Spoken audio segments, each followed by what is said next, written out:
There is a moment near the end of Adventure Time where Finn is offered everything. Not everything in the way that a villain offers power or a fairy tale offers a wish. Everything in the way that the universe itself opens a door and says, you can stop being human now. You can stop being small. You can stop hurting.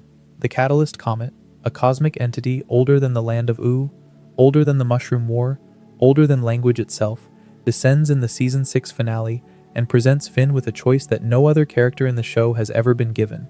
It tells him that he has lived before, that his soul has cycled through forms across millennia, through a comet, through a butterfly, through other shapes the show only hints at, and it offers him ascension, a chance to leave his body, leave his grief, leave the planet, and become something beyond comprehension. Finn says no. He does not say no because he is afraid. He does not say no because he does not understand. He says no because he is 16 years old and he has a dog at home and there are people in Oo who still need him. He says no because he has finally, after 6 seasons of losing arms and losing girlfriends and losing fathers and losing illusions about what heroism even means, arrived at something that looks less like courage and more like clarity. He knows what he is. He knows what he wants to be. And what he wants to be is here. That is the philosophy of Finn. Not a system, not an argument. A choice, made over and over, in different forms, across 10 seasons of television. The choice to stay. The choice to be present in a broken world rather than escape into a perfect one. The choice to keep being human when every other option is easier. Welcome to Tome. You are going to want to stay for this one. Let us get into it. Adventure Time premiered on Cartoon Network on April 5, 2010. It ran for 10 seasons and 283 episodes before its finale aired on September 3, 2018. In that time, it became one of the most critically acclaimed animated series ever produced. But the show that most people remember, the one with the goofy theme song and the stretchy dog and the Candy Kingdom, is not the show that Adventure Time actually became. Somewhere around Season 3, the series began doing something that almost no animated show had attempted before. It started growing up with its audience. And the vehicle it used to do that, the character whose transformation carried the entire emotional weight of the series, was Finn the human. When the show begins, Finn is 12 years old. He is the last human in a world populated by candy people and flame elementals and sentient game consoles. He does not know this about himself yet, not fully, and the show does not dwell on it. He is a boy with a white bear hat and a golden sword, and an unshakable belief that the world is divided into good guys and bad guys, and that his job is to punch the bad guys until they stop being bad. He is, in the simplest possible terms, a hero. And for the first 2 seasons, that is enough. But Adventure Time is not a show that lets anything stay simple, and what it does to Finn, slowly, methodically, across nearly a decade of storytelling, is dismantle every certainty he holds and then watch what he builds from the wreckage. The philosophy of Finn is not something the show announces. It is something it constructs, brick by brick, heartbreak by heartbreak, until the boy who once believed the world was a place where heroes always win becomes the young man who understands that heroism has almost nothing to do with winning. That is what this video is about. Not a recap of Finn's adventures, not a ranking of his best episodes. A close examination of how a cartoon about a boy and his dog became one of the most sophisticated explorations of moral philosophy, existential choice, and the meaning of heroism that American animation has ever produced. There is an episode in the first season called Memories of Boom Boom Mountain. It aired on May 3, 2010, barely a month into the show's run. The episode is structured as a comedy. Finn is trying to help everyone on a mountain with their various problems, and he keeps getting pulled in different directions, unable to satisfy everyone at once. It is light. It is funny. It is 11 minutes long, and buried inside it is the single most important piece of Finn's backstory that the show would not fully explain for another 7 years. In a flashback, the episode reveals that Finn was found as a baby, alone, on a mountain. He had fallen and was sitting in his own filth, crying. Nobody came. Nobody helped. He sat there and wailed, and the world ignored him completely, until Joshua and Margaret, Jake's parents, happened to walk past. Margaret picked him up. She kissed him on the cheek, and that was enough. Think about what that actually means. The foundational memory of Finn's life, the event that shaped every decision he would ever make, is not a moment of triumph. It is a moment of absolute helplessness. A baby, abandoned by his species, covered in his own waste, screaming for someone to care. And the reason Finn grows up to be a hero, the reason he cannot walk past someone in pain without stopping, the reason he will later nearly destroy himself trying to save people who do not want to be saved, is that he knows what it feels like to be the person nobody comes for. The show does not explain this in season 1. It shows you a funny flashback and moves on. But the weight of that image, a human infant alone on a mountain in a world where humans no longer exist, only grows heavier as the series continues. Every time Finn throws himself into danger to protect someone, every time he refuses to abandon a lost cause, every time he cannot stop himself from trying to fix things that are not his to fix, the show is pointing back to that mountain, back to that crying baby, back to the moment where Finn learned, before he could even speak, that the worst thing in the world is being alone and having nobody show up. That is not a personality trait, that is a wound. And the philosophy that Finn builds over the course of the series is, in many ways, an attempt to make sure nobody else ever sits on that mountain. But that wound exists within a context that the show builds slowly and never fully explains until the audience has spent years inside it. The land of Ooo is a post-apocalyptic Earth. The candy people, the fire elementals, the talking animals, the sentient food, all of it grew from the ashes of the Mushroom War, a nuclear conflict that destroyed human civilization roughly 1,000 years before the show begins. The show does not foreground this. It does not open with a crawl that explains the backstory. It lets the audience discover it in fragments. A ruined car half buried in the grass, a subway station overgrown with roots, a bomb crater filled with water and treated as a normal lake. The remnants of our world are the furniture of Finn's world, and he does not know what any of it means. This is essential to understanding who Finn is. He is not a post-apocalyptic survivor in the way that term usually suggests.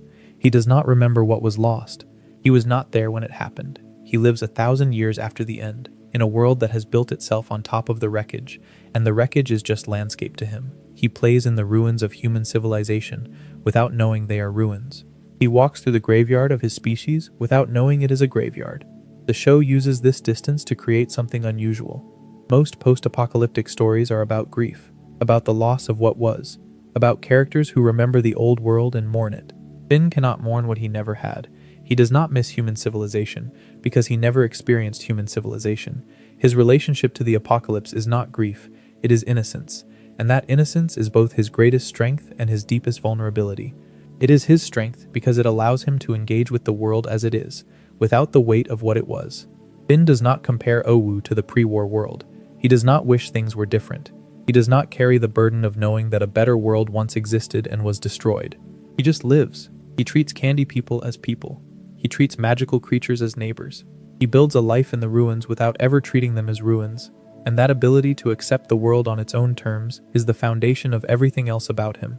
It is his vulnerability, because it means he has no framework for understanding his own place in history. He is the last of a species that destroyed itself, and he does not know that. He is the inheritor of a world that was murdered by the people who looked like him, and he does not know that either. When the show eventually reveals the truth about the Mushroom War, about what humanity did, and why the world looks the way it does not devastate Finn the way it might devastate someone who remembered. But it does change the texture of his heroism, because now the audience knows, even if Finn does not fully process it, that the species he represents is the species that broke the world. The hero is a member of the civilization that created the need for heroes. The show never turns this into a guilt narrative. It never makes Finn responsible for what humans did 1,000 years ago. But it lets the irony sit there, quietly, underneath every heroic act. The last human, saving a world that humans destroyed. The only member of the most destructive species in Earth's history, dedicating his life to protecting the fragile civilizations that grew in the crater his ancestors left. That is not a story about redemption. It is a story about what happens after redemption is no longer possible, when the damage is too old and too deep to be undone, when the only thing left is to live well in the wreckage. Finn's innocence about all of this is what makes it bearable. If he knew, truly knew, what humanity did, the weight of it might crush him, but he does not know. And his not knowing allows him to be the hero that a post-human world needs. A hero without guilt. A hero without the paralysis of historical awareness. A hero who can act because he is unencumbered by the knowledge of what his kind has done. There is a version of this story that would be about original sin, about a boy carrying the burden of his species' crimes. Adventure Time is not that story. It is the story of what comes after original sin, after the punishment, after the exile. A boy in a garden that grew from ashes, naming the animals and fighting the snakes and building a life that the old world could never have imagined. That is Finn, not fallen man, post-fall man. Man who does not know there was a fall, living in a world that would not exist without one. Before we move on, if you are enjoying this analysis, please consider subscribing. It helps the channel tremendously. The first real test of Finn's moral framework comes early. The Enchiridion is the 5th episode of the first season. It aired on April 19, 2010. Princess Bubblegum sends Finn on a quest to retrieve the Enchiridion, a legendary hero's handbook, and the quest is structured as a series of trials. Finn fights monsters. He crosses dangerous terrain. He does all the things a hero in a fantasy story is supposed to do. And then, at the very end, the final test asks him to do something that does not fit. A skeletal guardian presents Finn with a small, harmless ant. Kill it, the guardian says. Prove you are a true hero by destroying something that poses no threat. It is a test of obedience. A test of whether Finn will follow orders from an authority figure even when those orders violate everything he believes. Finn kicks the guardian in the face. He does not deliberate. He does not weigh the consequences. He does not ask Jake for advice. He sees a harmless creature being threatened, and he acts. And the show reveals that this was the correct answer. The real test was never about killing the ant. The real test was about whether Finn would refuse to do harm when harm was unnecessary, even if refusal meant failure. This is Season 1 Finn at his most instinctive. His moral code at this point is simple and binary. Do not hurt things that do not deserve to be hurt. Protect things that need protecting. Be good. It is the morality of a 12-year-old, and it works beautifully in a world of clear villains and damsel-in-distress scenarios. The show lets this framework succeed. It lets Finn be the hero who always does the right thing and always gets the reward. For a while. But embedded in that Enchiridion test is something the show will return to again and again. The question of what happens when the authority figures are wrong. When the system that is supposed to define heroism asks the hero to do something unheroic. When the rules themselves become the problem. Finn kicks the guardian because his instinct is pure. But instinct is not philosophy. And as the show progresses, it will put Finn in situations where instinct alone is not enough. Where the right answer is not obvious. Where kicking someone in the face is not a solution. That is the gap between Season 1 Finn and the Finn who will eventually stand before a cosmic entity and choose to remain human. The first Finn acts, the second Finn chooses, and the difference between acting and choosing is the entire moral education of the series. There is a version of Finn's story that the early seasons hint at but never fully commit to. It is the story of a boy who models himself entirely on someone else's idea of heroism and then has to watch that model shatter. Billy is the greatest hero in the land of Oo. He is a giant. He slew an evil ocean. He fought the Lich, the show's ultimate villain, and imprisoned him in amber. He is everything Finn wants to be, and his hero, which aired during the first season, is the episode where Finn meets him. But Billy is not what Finn expects. Billy has given up. He tells Finn and Jake that fighting monsters is pointless because more monsters will always come. Violence solves nothing. Heroism, as Finn understands it, is a waste of time. Billy has looked at the endless cycle of conflict that defines the land of Oo and decided that the only rational response is to stop participating. This is the first time the show challenges Finn's worldview directly, not through a villain or a trap, but through the words of someone Finn admires more than anyone. Billy is not wrong, exactly. More monsters do always come. The problems of Oo are never permanently solved, and Finn, briefly, tries Billy's approach. He tries to help people without violence. He tries to be a different kind of hero, and it does not work. Not because nonviolence is impossible, but because Finn is not built for passivity. His nature demands action. His trauma demands intervention.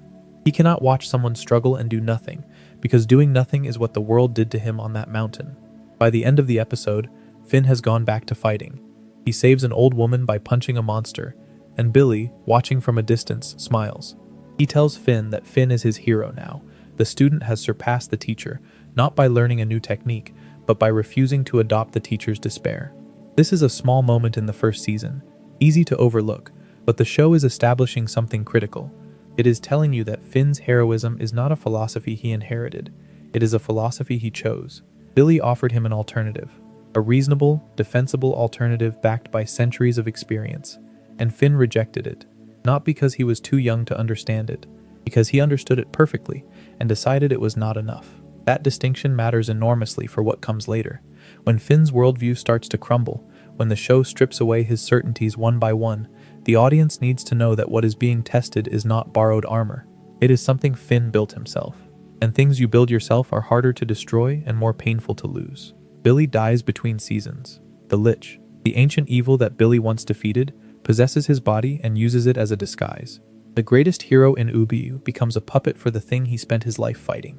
And in Billy's Bucket List, the final episode of Season 5, which aired on March 17, 2014, Finn finds Billy's unfinished list of things he wanted to do before he died and decides to complete it. He rides a motorcycle with Billy's ex-girlfriend Canyon. He confronts his fear of the ocean. He does the things Billy never got to do. And at the end of the episode, Billy's ghost appears and tells Finn something that changes everything. "Your father is alive," Billy says. "He is in a place called the Citadel." Think about the construction of that moment. Finn has spent an entire episode honoring a dead hero, completing the unfinished business of a man who gave up on heroism and then died before he could start living again. It is an episode about endings, about things left undone, about the cost of waiting too long to do what matters. And the show uses that context, that specific emotional frequency of grief and unfinished business, to deliver the revelation that will define the next 2 seasons of Finn's life. His father is alive, and he has never come looking for him. That is the foundation. A boy who was abandoned, a hero who was self-made, a moral code built on instinct and compassion, and the bone-deep refusal to let anyone feel what he felt on that mountain. That is who Finn is when the show starts breaking him. The first crack in Finn's armor is not a monster or a villain, it is a girl made of fire. Incendium is the final episode of the 3rd season. It aired on February 13, 2012. The episode begins with Finn in a depression so deep that Jake, his best friend and adoptive brother, decides to intervene. Finn has been rejected by Princess Bubblegum. Not cruelly, not maliciously, but with the quiet finality of someone who is simply too old and too busy and too responsible to return the feelings of a 14-year-old boy. Finn has spent the better part of 3 seasons pining for Bubblegum. He has saved her kingdom more times than anyone can count. He has fought the Lich for her. He has risked his life in ways that would be terrifying if the show had not taught its audience to expect him to survive. And none of it made her love him back. Jake goes to the Fire Kingdom. He finds Flame Princess. He brings her back, and Finn, in the final moments of the episode, catches her as she falls from the roof of the treehouse, and something in him shifts. He has a crush. It is written on his face in the way that only animation can render feeling, with wide eyes and a mouth that does not know what to do with itself. And for a moment, the show lets this be simple. A boy meets a girl. The boy likes the girl. The audience can already hear the love story starting. But Flame Princess is not Princess Bubblegum. She is not a ruler or a scientist or someone who exists at a comfortable emotional distance. She is fire. She burns everything she touches. She was locked in a lantern by her own father because her emotions were too volatile, too dangerous, too real. The show is not being subtle about what it is doing here. Finn's first crush was on someone he could never reach. His first real relationship is with someone who will hurt him if they get too close. Burning Low is the 16th episode of the 4th season. It aired on July 30th, 2012. Finn and Flame Princess have been dating. They have been finding ways to be together, despite the fact that physical contact between them is, at minimum, painful, and at maximum, potentially world-ending. Flame Princess's elemental matrix is unstable. If they kiss, if their emotions reach a certain threshold of intensity, she could burn a hole through the center of the planet. Princess Bubblegum tries to warn Finn. He interprets her warnings as jealousy. He writes a poem for Flame Princess. He reads it to her. They kiss, and for a brief, terrifying moment, the world almost ends. Sit with that for a second. The show takes a teenage boy's first kiss and turns it into an extinction-level event. That is not metaphor for the sake of metaphor. That is the show telling you something about Finn that no amount of dialogue could communicate. Finn's capacity for love is so total, so absolute, so without reservation, that it is literally dangerous. He does not know how to feel things halfway. He does not know how to protect himself. He throws his entire being at the people he cares about. And the show is warning you, in the language of fantasy and fire and unstable elemental matrices, that this is going to cost him. The relationship between Finn and Flame Princess continues through the 4th season and into the 5th. And it is good, genuinely good. They figure out the tinfoil thing. They find ways to be close without destroying each other. Finn learns patience. He learns compromise.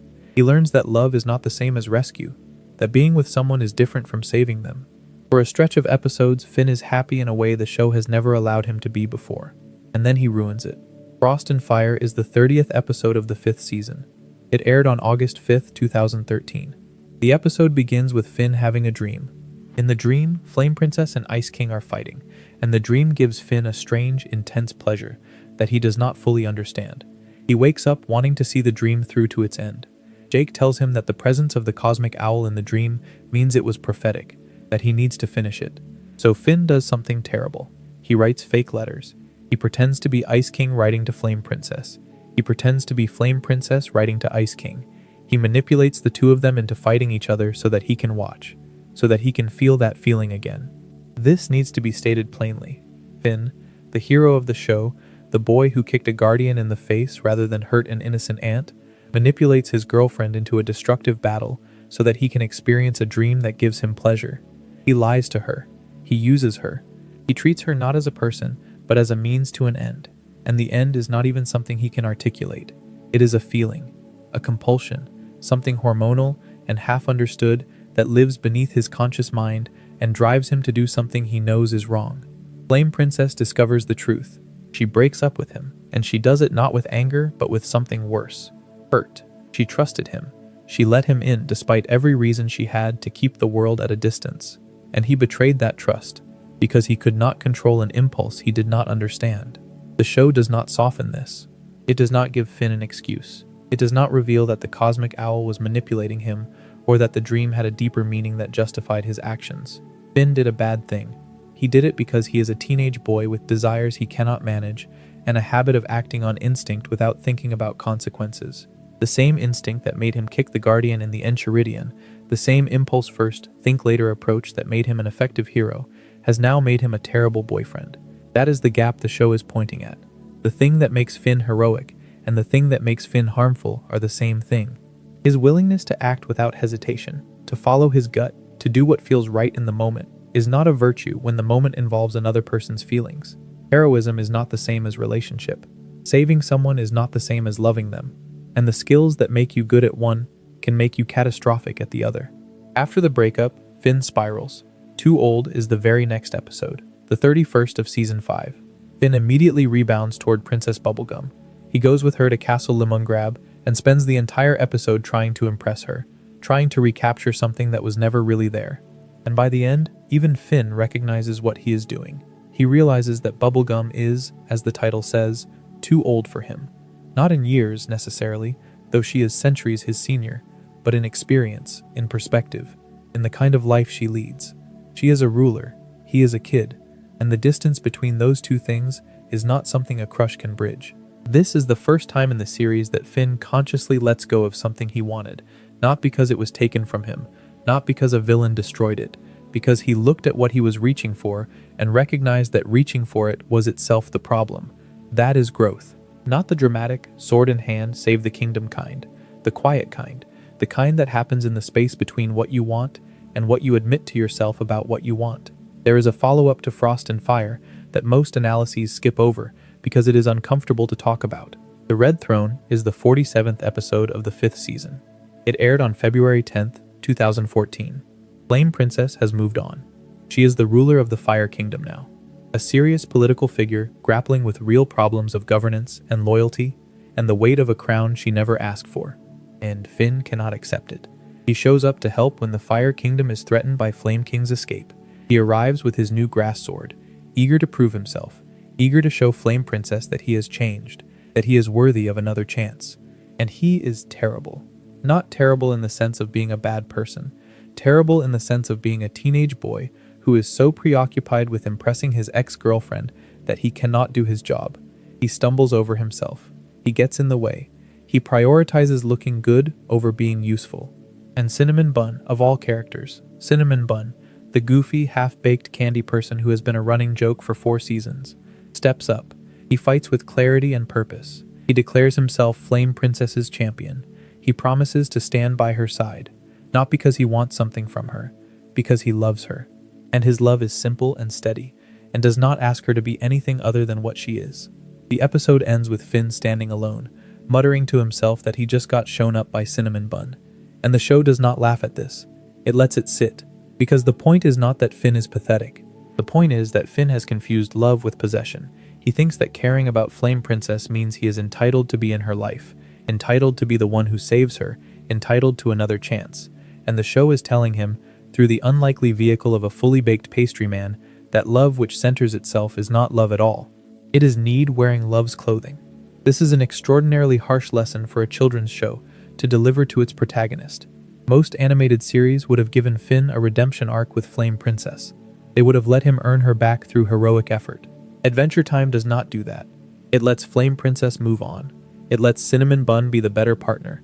It lets Finn sit with the realization that wanting someone back is not the same as deserving them back. And it trusts its audience to understand that this is not a punishment. It is growth. It does not feel like growth.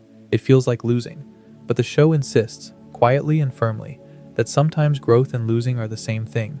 This connects to something the show does with swords that is easy to miss if you are not paying attention.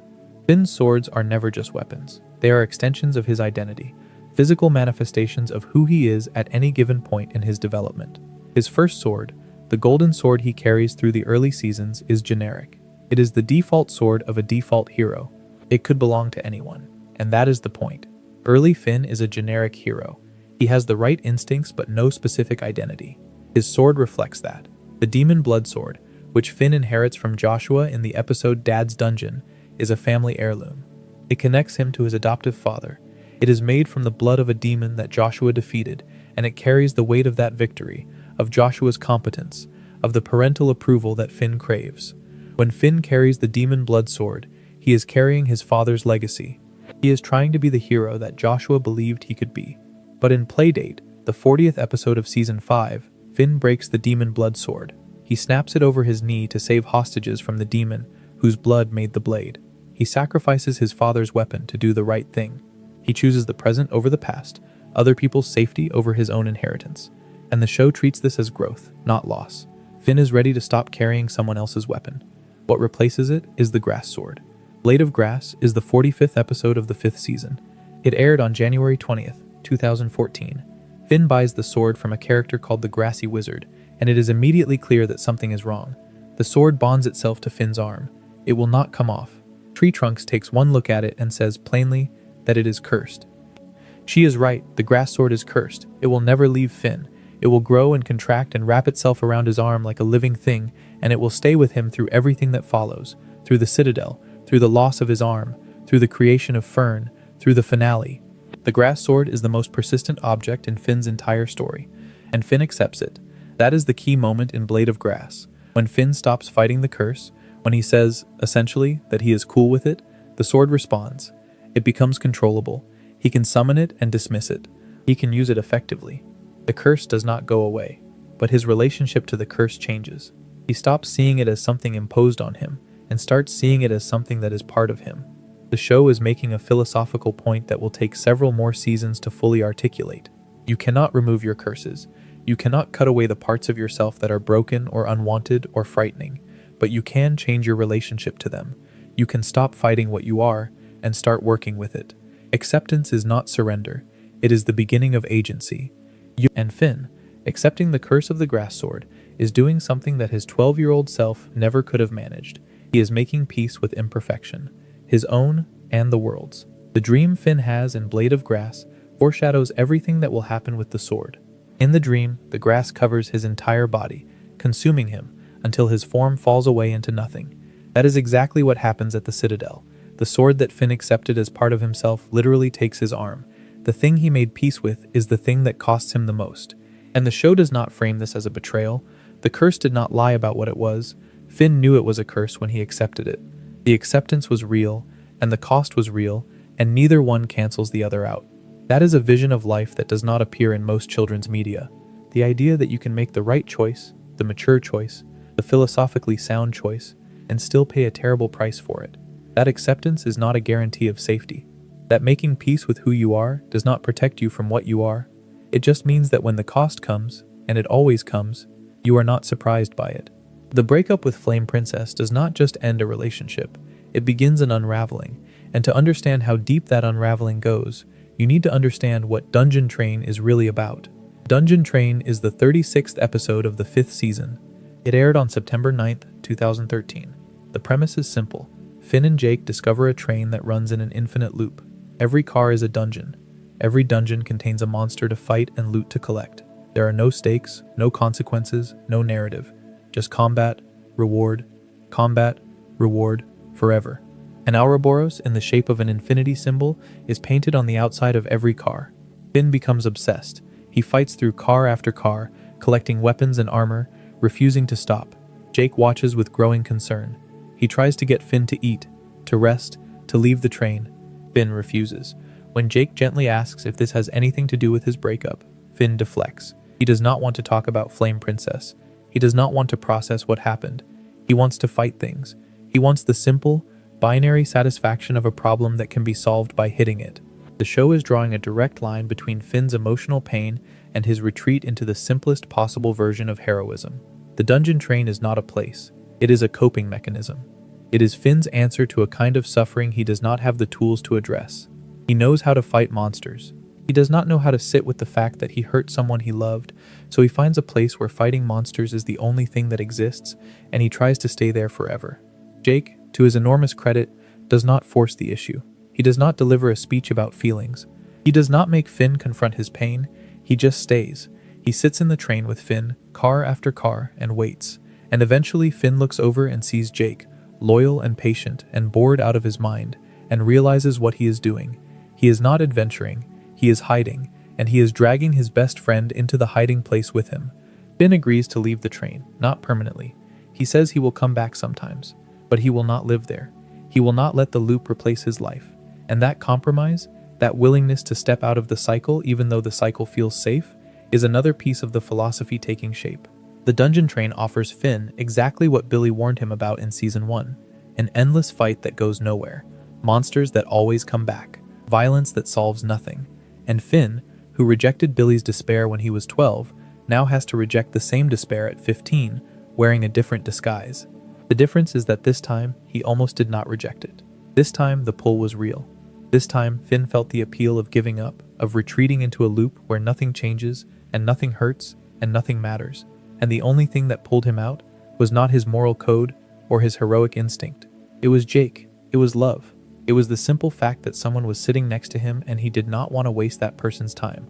That is a different kind of heroism than kicking a guardian in the face. It is quieter, it is less certain of itself, and it is, the show suggests, more real. There is a scene in Puhoi that does not get talked about enough. Puhoi is the 16th episode of the 5th season. It aired on April 8, 2013. The premise sounds like filler. Finn, anxious about Flame Princess not laughing at one of his jokes, crawls into a pillow fort that Jake built and discovers a portal to another world. A world made entirely of pillows. In this world, Finn grows up. He meets a pillow woman named Rosalinen. He falls in love with her. They get married. They have children. He builds a life. Years pass. Decades. Finn grows old in the pillow world. He gets wrinkles. His hair turns gray. His children have children. And when he is an old man, lying on his deathbed, surrounded by the family he built, he dies. And then he wakes up back in the treehouse. He is 14 again. Jake is there. The pillow fort is just a pillow fort. And Finn remembers nothing. The show frames this as a light-hearted adventure. There is a joke at the end where Finn briefly seems to remember something and then shrugs it off. But think about what the show just showed you. It showed you Finn living an entire human life. Birth to death. Love, family, aging, mortality. The whole arc. Everything he will never have in Oz, where he is the only human, where his species is essentially extinct, where the question of what a normal life looks like has no answer because there is no normal for him. Puhoi is based on an ancient Chinese parable called The World Inside a Pillow by Shen Jiji, a Taoist story about a man who lives an entire life inside a dream and wakes up to realize that all of human ambition is fleeting. The episode also echoes The Inner Light, the famous Star Trek The Next Generation episode, where Captain Picard lives a lifetime on a dying world. Jonathan Frakes, who played Commander Riker, voices adult Finn in Puhoi. That casting choice is not accidental. The show is asking a question that will become central to Finn's arc. What does it mean to live a full life? Finn will never grow old in the way the pillow world allowed him to grow old. He will never have a normal family. He will never experience the mundane satisfactions of a life lived without monsters and magic and existential threats. The pillow world gave him all of that, and then it took it away, and he does not even know what he lost. But the audience knows. The audience saw the whole life, and the audience carries that knowledge forward into every subsequent episode, knowing that the boy on screen, the boy who fights monsters and chases girls and argues with his brother, is a boy who will never get what the pillow world offered him. Not because the world is cruel, because the world he lives in is simply not built for human beings. That is not a small thing. The pillow world, the dungeon train, the rebound toward bubblegum, These are all versions of the same impulse. Finn looking for somewhere to put his pain that is not inside his own body, looking for a world, a relationship, a fight, anything that will distract him from the growing suspicion that the life he is living might not have a shape he recognizes. But the show is not done taking things from him. It has barely started. There is something worth saying about what happens to Finn between the breakup with Flame Princess and the beginning of Season 6.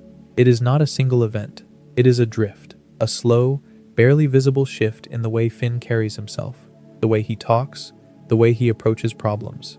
The eager, bouncy energy of the early seasons is still there, but it is running on fumes. Finn is performing enthusiasm the way someone who has been awake too long performs alertness. The motions are correct, but the substance behind them is thinning. The show does this with remarkable subtlety. There is no episode called Finn Gets Sad. There is no after-school special moment where someone sits Finn down and says, "You seem different." There is just a gradual dimming, a slowness where there used to be speed, a hesitation where there used to be certainty.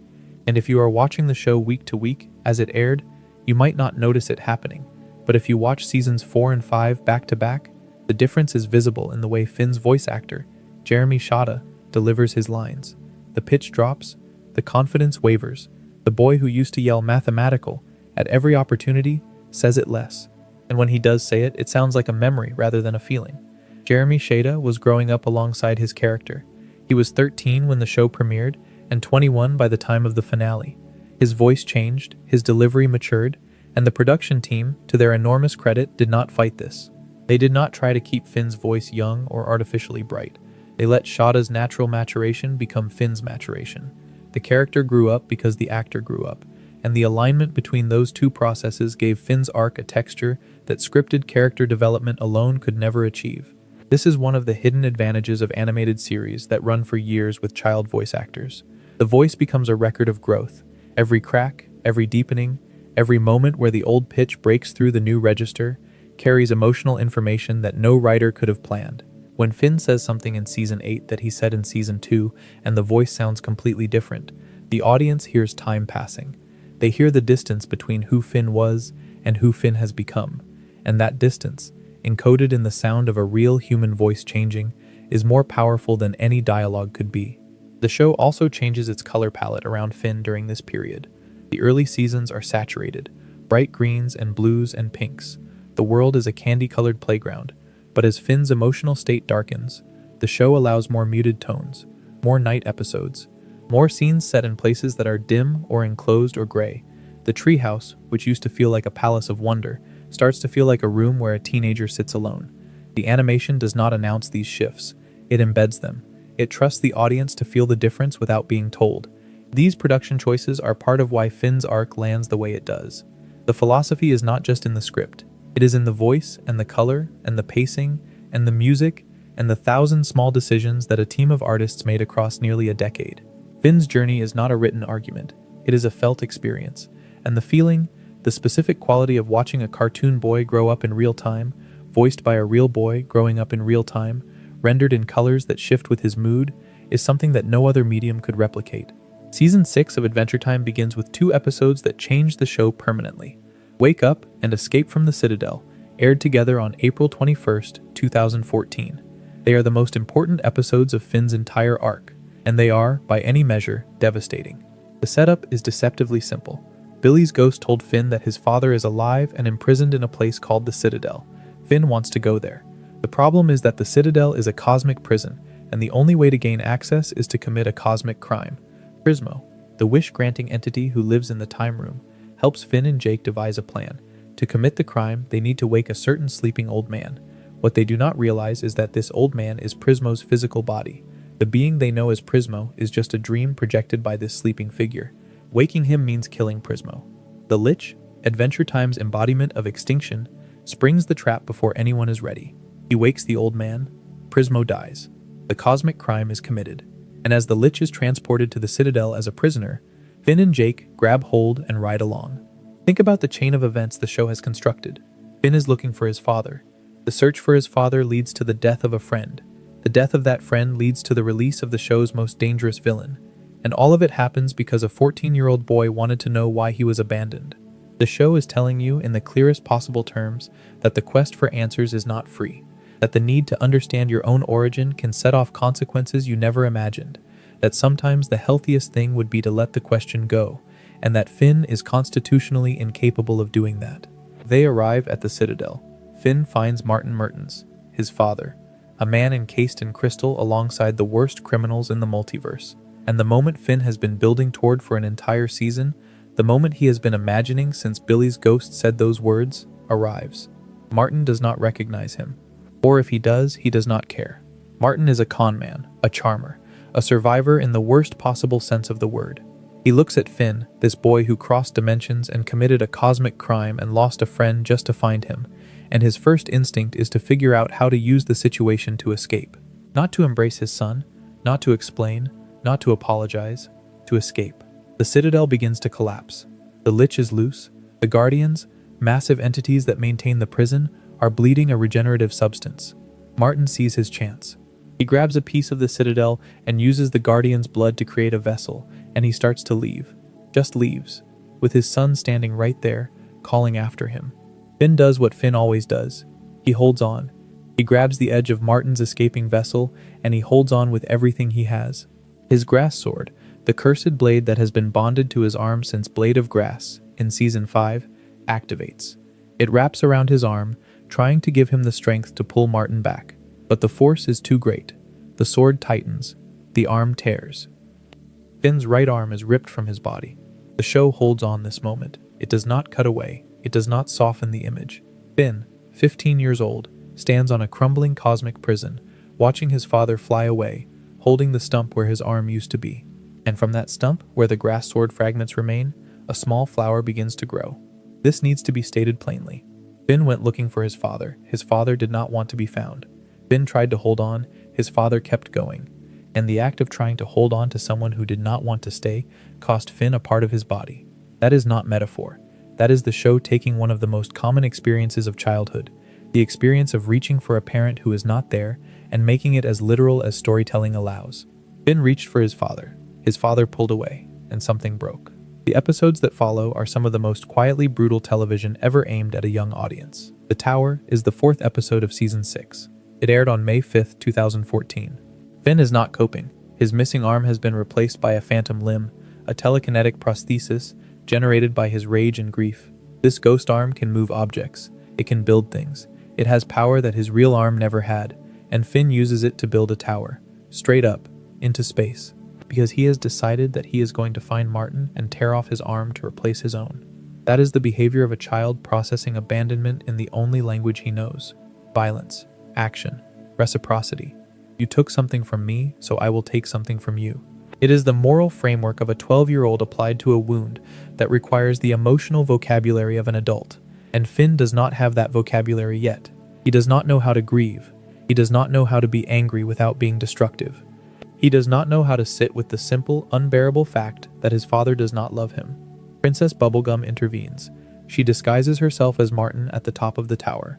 When Finn reaches the summit and punches what he thinks is his father, the lights come on and he sees Bubblegum standing there. She does not lecture him. She does not explain why revenge is wrong. She just holds him. And Finn, surrounded by the wreckage of a tower built entirely from his pain, lets himself be held. The show does not add music to tell you how to feel. It does not have Finn deliver a speech about forgiveness. It just shows you a boy who is too tired to be angry anymore, being held by someone who cares about him enough to climb a tower into space to stop him from making a mistake, and it lets that image be enough. But the image contains something the show does not spell out. Bubblegum did not just climb the tower. She built a deception. She dressed as Martin. She stood at the top and waited for Finn to arrive and throw his phantom punch. She let him hit her, or at least what he thought was his father. She absorbed the blow. And when the lights came on, and Finn saw that it was her, what he was actually seeing was this: the person who loves you enough to stand where your rage is aimed. That is what Finn has that Martin never gave him. Not a father, not answers, not an explanation for why he was left alone on a mountain. He has people who climb towers for him, people who sit on trains with him, people who knit him sweaters and sing to his flowers and dress up as his absent father so he can punch something and then cry. The show is making a distinction here that cuts through every cliché about family and belonging and finding your people. The distinction is between origin and environment. Martin is Finn's origin. He is the biological source, the genetic contributor, the man whose DNA Finn carries. But Bubblegum, Jake, Bimo, the Candy People, the Treehouse, the land of O itself, these are Finn's environment. They are the things that grew around him, the things that held him up when he could not hold himself up.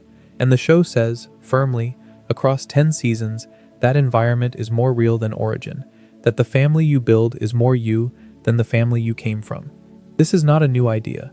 Plenty of stories celebrate chosen family over biological family, but Adventure Time commits to it with a rigor that most shows lack. It does not just say that Finn's found family is better than his biological one, it puts him through the full process of discovering that truth. It lets him want Martin. It lets him build a tower into space for Martin. It lets him be devastated by Martin's indifference. And only after all of that, only after Finn has exhausted every possible version of the hope that his father might care, does the show gently redirect his attention to the people who were there all along. That process, the process of grieving the parent you wanted before you can fully love the family you have, is one of the most common human experiences there is. Millions of people go through it, and most of them go through it without any philosophical framework for understanding what is happening to them. They just feel the weight of an absent parent, and the confusion of wanting someone who does not want them back. Adventure Time gives that experience a story. It gives it a shape and a language, and an ending that is not happy in the conventional sense, but is true. The ending is not that Martin comes back. The ending is that Finn stops needing him too. Before we move on, if you are enjoying this analysis, please consider subscribing. It helps the channel tremendously. Breezy is the 6th episode of Season 6. It aired on June 5th, 2014. And it is the episode where the show depicts depression more honestly than almost any piece of media aimed at any audience, let alone children. Finn's flower arm is wilting, it is dying, and the show makes clear that the flower is not just a physical appendage, it is a barometer of Finn's emotional state. When Finn is angry, the flower grows thorns.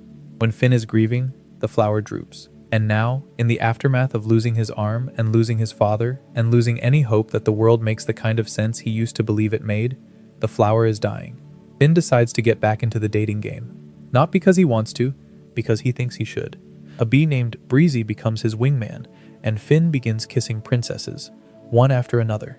Not with passion, or connection, or even interest, with a kind of mechanical determination, as though he has read somewhere that kissing is supposed to make you feel alive, and he is testing the hypothesis. It does not work. None of the kisses mean anything to him. He goes through the motions of romance without experiencing any of its substance. He is performing the actions of a person who is okay, hitting the marks, saying the lines, doing the things that a teenage boy is supposed to want to do, and feeling nothing. This is what depression looks like. Not sadness, numbness. The absence of feeling where feeling should be. Finn is not crying. He is not raging. He is not doing anything that looks dramatic from the outside. He is just empty. And the show renders that emptiness with a specificity that is almost painful to watch. The episode resolves when Breezy, who has fallen genuinely in love with Finn's flower, sings to it. Her love, unconditional and unearned and entirely her own, causes the flower to bloom into a tree. The tree covers Finn's body, and when it falls away, his arm has regrown.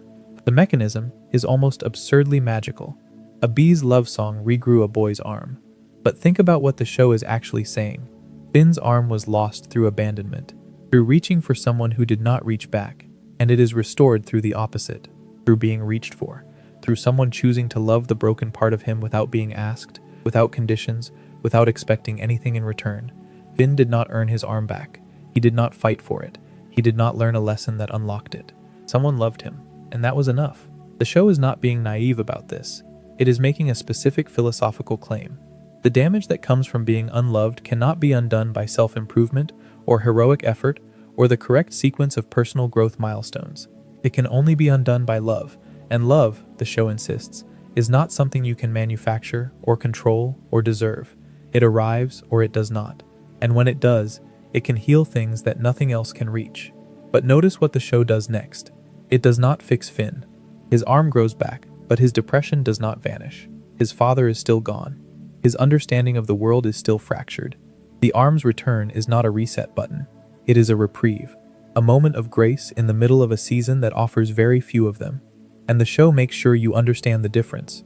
There is a version of Finn's story where the father arc ends at the Citadel. Martin abandons him, Finn loses his arm, and the audience gets a tidy arc about letting go of people who do not deserve your loyalty. But Adventure Time does not do tidy arcs. It does something much harder. It keeps going. The Visitor is the 27th episode of Season 6. Martin returns to Oku, not because he wants to see Finn, but because his spaceship crashed. Finn finds him living in a deer's body, manipulating forest creatures with the same easy charm he uses on everyone. And Finn tries again. Despite everything. Despite the Citadel. Despite the arm. Despite every piece of evidence telling him that Martin is not worth the effort. He tries to connect with his father. Martin is not cruel in this episode. He is something worse. He is indifferent. He listens to Finn with the attention of a man watching television in a language he does not speak. He responds to Finn's questions with evasions and half-truths and the kind of cheerful deflection that makes you feel insane for wanting a straight answer. He does not hate Finn. He does not love Finn. He barely registers Finn as a person with needs that exist independently of Martin's immediate circumstances. That is a very specific kind of pain, and once you see the show depicting it, you cannot unsee it. It is the pain of a child who keeps showing up for a parent who has already left. Not left physically, left emotionally, left in the way that means they are standing right in front of you and you still cannot reach them. Finn has fought monsters and demons and cosmic entities, and none of them hurt him the way Martin hurts him by simply not caring enough to be present. The show lets this play out across the entire season. Martin does not change. He does not have a redemption arc. He does not realize the error of his ways and come back for his son. When the season ends, when the Catalyst Comet arrives and offers passage to anyone who wants to leave this plane of existence, Martin takes the offer. He leaves. Not because he is escaping Finn, because Finn was never the factor. Martin makes decisions based on what Martin wants, and what Martin wants has never included being a father. And Finn lets him go. Let that sit for a moment, because the simplicity of that sentence obscures the enormity of what it represents. A child letting go of a parent who does not want them is not a single decision. It is the end of 1,000 decisions, 1,000 moments of hoping and being disappointed and hoping again, 1,000 times reaching for a hand that pulls away, 1,000 small deaths of expectation, each one killing a version of the future that the child imagined, until there are no versions left to kill. Finn does not let Martin go because he has stopped caring. He lets Martin go because he has finally understood that his caring is not the variable that matters. He can care as much as he wants. He can build towers and cross dimensions and lose limbs, and none of it will make Martin care back, because Martin's inability to be a father is not a problem that Finn's heroism can solve. It is not a monster he can punch. It is not a curse he can accept. It is a fact, as immovable and as impersonal as gravity, and the only thing Finn can do with a fact like that is acknowledge it and build his life around it. The show draws an implicit parallel between Martin's departure with the comet and Finn's original abandonment on Boom Boom Mountain. Both are moments of a parent leaving. Both are moments of a child being alone. But the two moments could not be more different. On Boom Boom Mountain, baby Finn cried and no one came. At the Citadel and beyond, teenage Finn watches his father leave and makes a conscious choice not to follow. The first abandonment was inflicted on him, the second is accepted by him, and the acceptance is not resignation, it is sovereignty. Finn is taking back the power that Martin's absence has held over him since birth. He is saying, for the first time, that his father's choices are his father's. They do not define Finn. They do not control Finn. They are, at last, simply not about Finn at all. There is a version of this arc that would have given Martin a reason, a noble reason, a tragic reason, some explanation that transforms his abandonment from selfishness into sacrifice. The show considered this. Min and Marty gestures toward it, showing that Martin originally fled with Finn to protect him from criminals. But the show refuses to let that origin story excuse everything that followed. Martin may have started as a father who made a desperate choice, but by the time Finn finds him at the Citadel, he is a man who does not remember why he left and does not care enough to find out. The show allows both of these things to be true. Martin was once good, Martin is now negligent, and Finn has to hold both truths simultaneously without letting either one erase the other. That is the moment. Not the arm, not the tower, not the revenge fantasy or the depression or the kissing spree. The moment where Finn watches his father choose to leave the planet rather than stay and be his dad, and Finn does not chase him, does not hold on, does not build another tower. He watches Martin disappear into the cosmic light, and he stays on the ground. He stays. That is the philosophical core of this entire arc, and it connects back to the comet's offer in the same episode. The Catalyst Comet does not just offer Martin a way out. It offers Finn one too. It tells Finn that he has been reincarnated across countless lifetimes, that his soul is ancient, that he could transcend his current form and become something beyond human limitation. It offers him the exact same escape that Martin took. And Finn says no. He wants to stay. He wants to be here, on this planet, in this body, with these people. Not because this body is perfect, or this planet is safe, or these people will never disappoint him. Because this is where he is. Because presence is not the consolation prize you get when transcendence is unavailable. Presence is the whole point. Martin chose escape. Finn chose presence. The father and the son, given the same offer by the same cosmic entity, made opposite choices. And the show treats both choices with a strange, quiet respect. It does not punish Martin for leaving. It does not reward Finn for staying. It just shows you the two paths and lets you sit with the difference. That is the philosophy of Finn at its most distilled. Not a grand theory, not an argument, a choice. Stay, be here, keep going, even when here is painful and going is hard, and the alternative is transcendence itself. Stay anyway. But the show does not arrive at this conclusion in a single episode. The entire 6th season is the journey to that moment, and the road passes through some of the strangest, most contemplative television adventure time ever produced. Astral Plane is the 25th episode of the 6th season. It aired on January 22nd, 2015, and it is, in many ways, the show's most sustained meditation on the question that has haunted Finn since the moment he lost his arm. The premise is disorienting. Finn falls asleep on a camping trip, and his consciousness separates from his body. He floats. He drifts through the astral plane, a spectral observer of a world that does not know he is watching. He sees Mr. Fox telling jokes to nobody. He sees Bounce House Princess struggling with an infestation. He sees Ice King, alone, being strange and sad in the way that Ice King is always strange and sad. He watches these lives happening around him, and he cannot interact with any of them. He is present but powerless, witnessing but unable to help. For a character whose entire identity is built on helping, on intervening, on the refusal to let suffering go unanswered, this is a kind of purgatory. Finn watches and cannot act. He sees problems and cannot solve them. He exists in the gap between observation and intervention, and the gap is agonizing. The episode takes Finn higher. He floats up through the atmosphere, past the clouds, into space. He finds Martin, his father, on a spaceship, heading toward Mars. Martin is about to crash, and Finn watches. He watches his father hurtle toward a planet he cannot save him from, and for the first time, Finn does not reach. He does not try to hold on. He observes, and in that observation, in that forced passivity, something shifts. Finn begins to think about creation, about whether the things people make, the songs and the stories and the strange small kindnesses that fill the world mean anything in the face of a universe that does not care. He watches the comet approaching and wonders if there is anything worth doing when everything ends. He asks the question that every person who has ever lost something essential has asked: what is the point? The episode does not answer that question directly. It does something more interesting. It reframes it. The point is not a destination. The point is not a conclusion you arrive at and then possess. The point is the asking. The point is the floating. The point is being alive in a world that does not explain itself and continuing to look at it with curiosity instead of despair. Astral Plane is the episode that prepares Finn for his encounter with the Catalyst Comet. It is the episode that teaches him, or at least begins to teach him, that being powerless is not the same as being meaningless. That observation is its own form of participation. That sometimes the most important thing a hero can do is not save anyone, but simply notice. Notice the fox telling jokes to no one. Notice the princess with the problem no one cares about. Notice the father on his way to destruction. And let the noticing be enough. This is, to use a term the show would never use, a deeply Buddhist idea. The witness consciousness, the observer who does not judge or intervene but simply sees. Finn, the boy of action, the boy who has never met a problem he did not try to punch, spends an entire episode learning to watch. And the watching does not make him passive. It makes him deeper. It gives him the interiority that he will need when the comet arrives and asks him to choose between being human and being everything. The crossover episode, which aired on January 28, 2016, as the 23rd episode of the 7th season, brings Finn face to face with his farm world counterpart.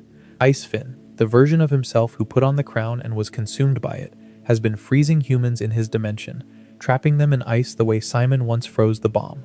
He calls it saving them, and from his perspective, it is. He cannot distinguish between preservation and imprisonment, because the crown has eaten the distinction. Finn looks at Ice Finn and sees the cost of his own wish. This is what happened because he wished the lich away. This is the person he could have been if the Mushroom War had not happened, if the world had been kinder, if the conditions of his life had been different, and that person is broken. Not because he is weak or evil, because the world gave him a crisis without giving him the tools to survive it, and the only tool available, the crown, destroyed him in the act of using it. Finn saves Ice Finn. He convinces Prismo to destroy the Farm World crown, freeing his alternate self from the curse. And when the crown shatters, Ice Finn collapses, and Finn watches his other self reunite with a family that Finn has never had. Farm World Finn gets his mother back, his dog, his home, all the things that our Finn lost before he was old enough to remember having them. The show holds on Finn's face in that moment, and the expression there is not jealousy, it is not resentment, it is something closer to tenderness. Finn is looking at a version of himself that got what he never had, and he is glad for him. He does not wish he could trade places. He does not resent the alternate who got the family and the normal life. He just sees another Finn, wounded in a different way, healing in a different way, and he is glad that this Finn gets to go home. That is the philosophy of Finn applied to the self, not just to the world, to the other versions of who you could have been, the lives you did not live, the families you did not have, the choices that were made for you before you could choose. Finn looks at all of it, all the alternate paths and lost possibilities, and does not grieve for them. He affirms the path he is on. He loves his fate, not because his fate is perfect, because it is his. But staying means confronting things that transcendence would have let him avoid, and there is no confrontation in Finn's story more revealing than his encounters with the Lich. The Lich is not a villain in the way that Adventure Time's other antagonists are villains. Ice King is tragic. Marceline's dad is selfish. Lemongrab is broken. But the Lich is something else entirely. The Lich is extinction. It is the force that wants all life to end, not for a reason, not out of anger or spite or wounded pride, but because ending is what it does. The Lich exists to destroy. It has no other purpose. It cannot be reasoned with, reformed, or redeemed. It is the philosophical opposite of everything Finn represents. Mortal Folly and Mortal Recoil are the 24th and 25th episodes of the second season. They aired on May 2nd, 2011. They are Adventure Time's first two-part storyline, and they are the first time the show asks Finn to face something he genuinely cannot punch into submission. The Lich is released from its amber prison beneath Princess Bubblegum's castle. Finn and Jake chase it. They have Billy's gauntlet. They have a sweater Bubblegum knitted for Finn, imbued with her care and attention, and Finn uses the sweater, not the gauntlet, to destroy the Lich. He pushes it into the Lich's face and tears the ancient evil apart with a piece of clothing made by someone who loves him. The show is not being subtle about what it is doing here. The weapon that defeats extinction is not a magic sword or a cosmic artifact. It is a hand-knitted sweater, an object of care, an object that exists only because one person paid attention to another person's needs. The Lich, the embodiment of meaninglessness, is defeated by the embodiment of meaning. Bubblegum's sweater does not have power in any magical sense. It has significance. And significance, the show proposes, is the only thing that can stand against the void. But the Lich does not stay defeated. It never does. In Mortal Recoil, it possesses Princess Bubblegum's body. Finn has to watch the person he cares about most become the vehicle for the thing he fears most. And when Bubblegum is eventually freed, she is shattered. Literally shattered. Her candy body breaks apart and has to be reassembled, and there are not enough pieces. She comes back as a 13-year-old, younger, smaller, changed. Finn does not process this as a defeat. He processes it as an opportunity. Bubblegum is his age now. For a brief, painful stretch of Season 3, he thinks this means she might finally see him the way he sees her. The show lets him have that hope, and then it takes it away, because Bubblegum returns to her normal age and the distance between them reasserts itself. But the deeper point is about the Lich. Finn defeated it, and the aftermath of that victory was not triumph but loss. Bubblegum was changed. The Candy Kingdom was shaken. The cost of fighting extinction was not death but transformation. And transformation, the show keeps insisting, is not the same as winning. You can survive the worst thing and still be different on the other side of it. You can win the fight and lose something in the winning. The Lich returns in The Lich, the Season 4 finale, which aired on October 22, 2012. This time, the stakes are not local. The Lich has been wearing Billy's dead body as a disguise, using the hero's corpse as a suit. Think about that image for a second. The greatest hero in OO, the man Finn modeled himself after, has been dead the entire time, and his body has been used as a puppet by the force that wants to destroy everything. The show is telling Finn and the audience that heroism cannot protect you from being used, that even the most noble life can be hollowed out and filled with something terrible. The Lich tricks Finn and Jake into opening a portal to the Time Room, where Prismo lives. The Lich wishes for the extinction of all life, and Finn, in a desperate counter, wishes that the Lich had never existed. The result is Farmworld. Finn the human and Jake the dog are the Season 5 premiere. They aired on November 12, 2012, and they are the show's most ambitious exploration of identity, fate, and the question of whether Finn's heroism is intrinsic or circumstantial. Farmworld is a reality where the Mushroom War's mutagenic bomb never detonated. Magic never came to Earth. The Ice King, as Simon Petrikov, sacrificed his life to freeze the bomb before it could explode. And Finn, in this timeline, is a farmer. He has a family, a mother, a normal, non-magical dog named Jake. He plays the flute. He lives a quiet, unremarkable life. He is not a hero. That is the most unsettling thing about Farmworld. Finn without the apocalypse, Finn without the monsters, Finn without the magical world that gave him things to fight and people to save, is just a boy, a nice boy. A boy who cares about his family and plays music and does not think about the nature of heroism because there is nothing in his world that requires heroism. The qualities that make our Finn extraordinary are not qualities at all. They are responses to a world that demands them. But the episode does not let Farmworld Finn stay ordinary. When a gang of bandits threatens his family, when his mother's home is burned, Farmworld Finn does exactly what our Finn would do. He acts. He reaches for whatever power is available to protect the people he loves. And the only power available is the Ice King's crown, still sitting on Simon's frozen corpse. Farmworld Finn puts on the crown, and it destroys him. The crown drives him mad, just as it drove Simon mad. Farmworld Finn becomes Ice Finn, a raging, confused version of himself, lashing out at everything around him. And in the chaos, the mutagenic bomb that Simon died to contain is detonated. The Lich is unleashed. Everything the original timeline produced, everything Finn was trying to prevent by wishing the Lich away, happens anyway. Just differently. Just worse. The show is making an argument about fate that is deeply uncomfortable. You cannot wish your way out of the conditions that made you who you are. The apocalypse that created the land of Owu, the same apocalypse that orphaned Finn and made him the last human, is also the apocalypse that created the world where Finn could become a hero. Remove the catastrophe, and you do not get a better Finn. You get a Finn without purpose. And when purpose arrives anyway, as it always does, that unprepared Finn is consumed by it. There is a philosophical concept called amor fati, the love of fate, associated most strongly with Friedrich Nietzsche. It holds that the correct relationship to your own life is not to wish that the bad things had not happened, but to affirm everything, good and bad, as necessary to making you who you are. Critics have noted that Finn embodies this idea. He does not wish he were not the last human. He does not wish the Mushroom War had not happened. He does not wish his parents had not abandoned him. He takes the world as it is and builds his life within it. Farmworld is the show testing that philosophy by negation. What happens when you remove the conditions that Finn accepted? You get a worse world and a lost Finn. The love of fate is not just a noble attitude. It is, the show suggests, the only functional one. Because the alternative is not a better life. The alternative is a different catastrophe. There is another layer to the Farmworld episodes that connects to the show's broadest philosophical concerns. The Farmworld timeline shows what happens when you try to fix the world by removing its darkness. Simon Petrikov, the man who would become the Ice King, freezes the bomb and dies. Evil is contained.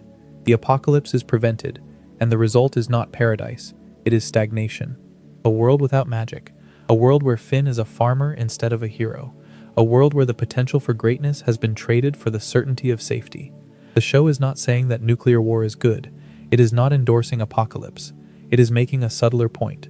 The world that Finn lives in, the world of Ooo, with all its monsters and danger and existential threats, is also a world of extraordinary beauty and meaning and possibility. The Candy People exist because of the apocalypse. Marceline's immortal music exists because of the apocalypse. Jake's magical nature, Bubblegum's scientific genius, the entire strange and wonderful ecosystem of Ooo, all of it grew from the ashes. To wish the ashes away is to wish away everything that grew from them.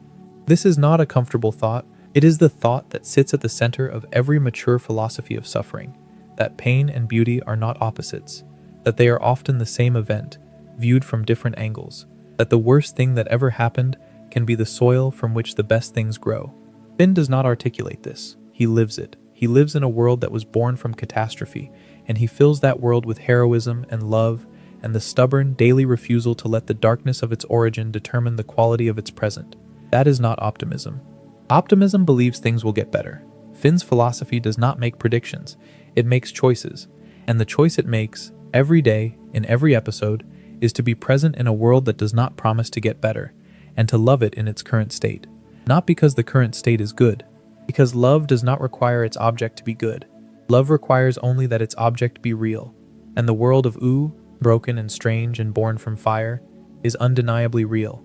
Finn loves it the way you love something you did not choose, the way you love the family you were born into, the way you love the body you were given, not because it is what you would have picked, because it is what you have, and having is enough. Before we move on, if you are enjoying this analysis, please consider subscribing. It helps the channel tremendously. There is a specific kind of loneliness that comes from being the only one of your kind.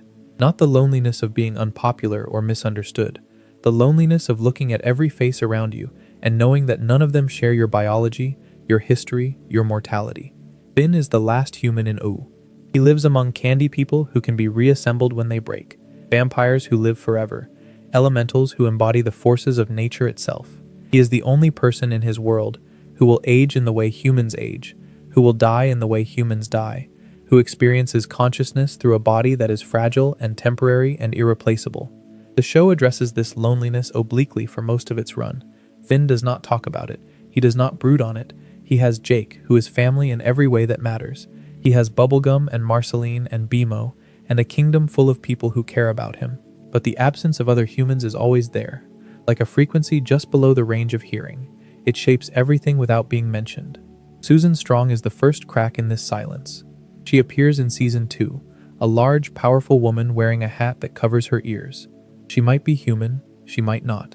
The show plays the ambiguity for multiple seasons, letting Finn hope without confirming, letting the audience wonder alongside him. And when Susan's humanity is finally confirmed, when the show reveals that she is indeed a human from a place called Founders Island, the revelation does not bring Finn the relief you would expect, because knowing that other humans exist is not the same as belonging to them. Finn has lived his entire life in Ooh. His family is Jake, his home is the treehouse. His identity is built on being the hero of a world that is not human. The discovery that his species survived, that there are islands full of humans living structured, protected, isolated lives, does not answer the question of loneliness. It complicates it.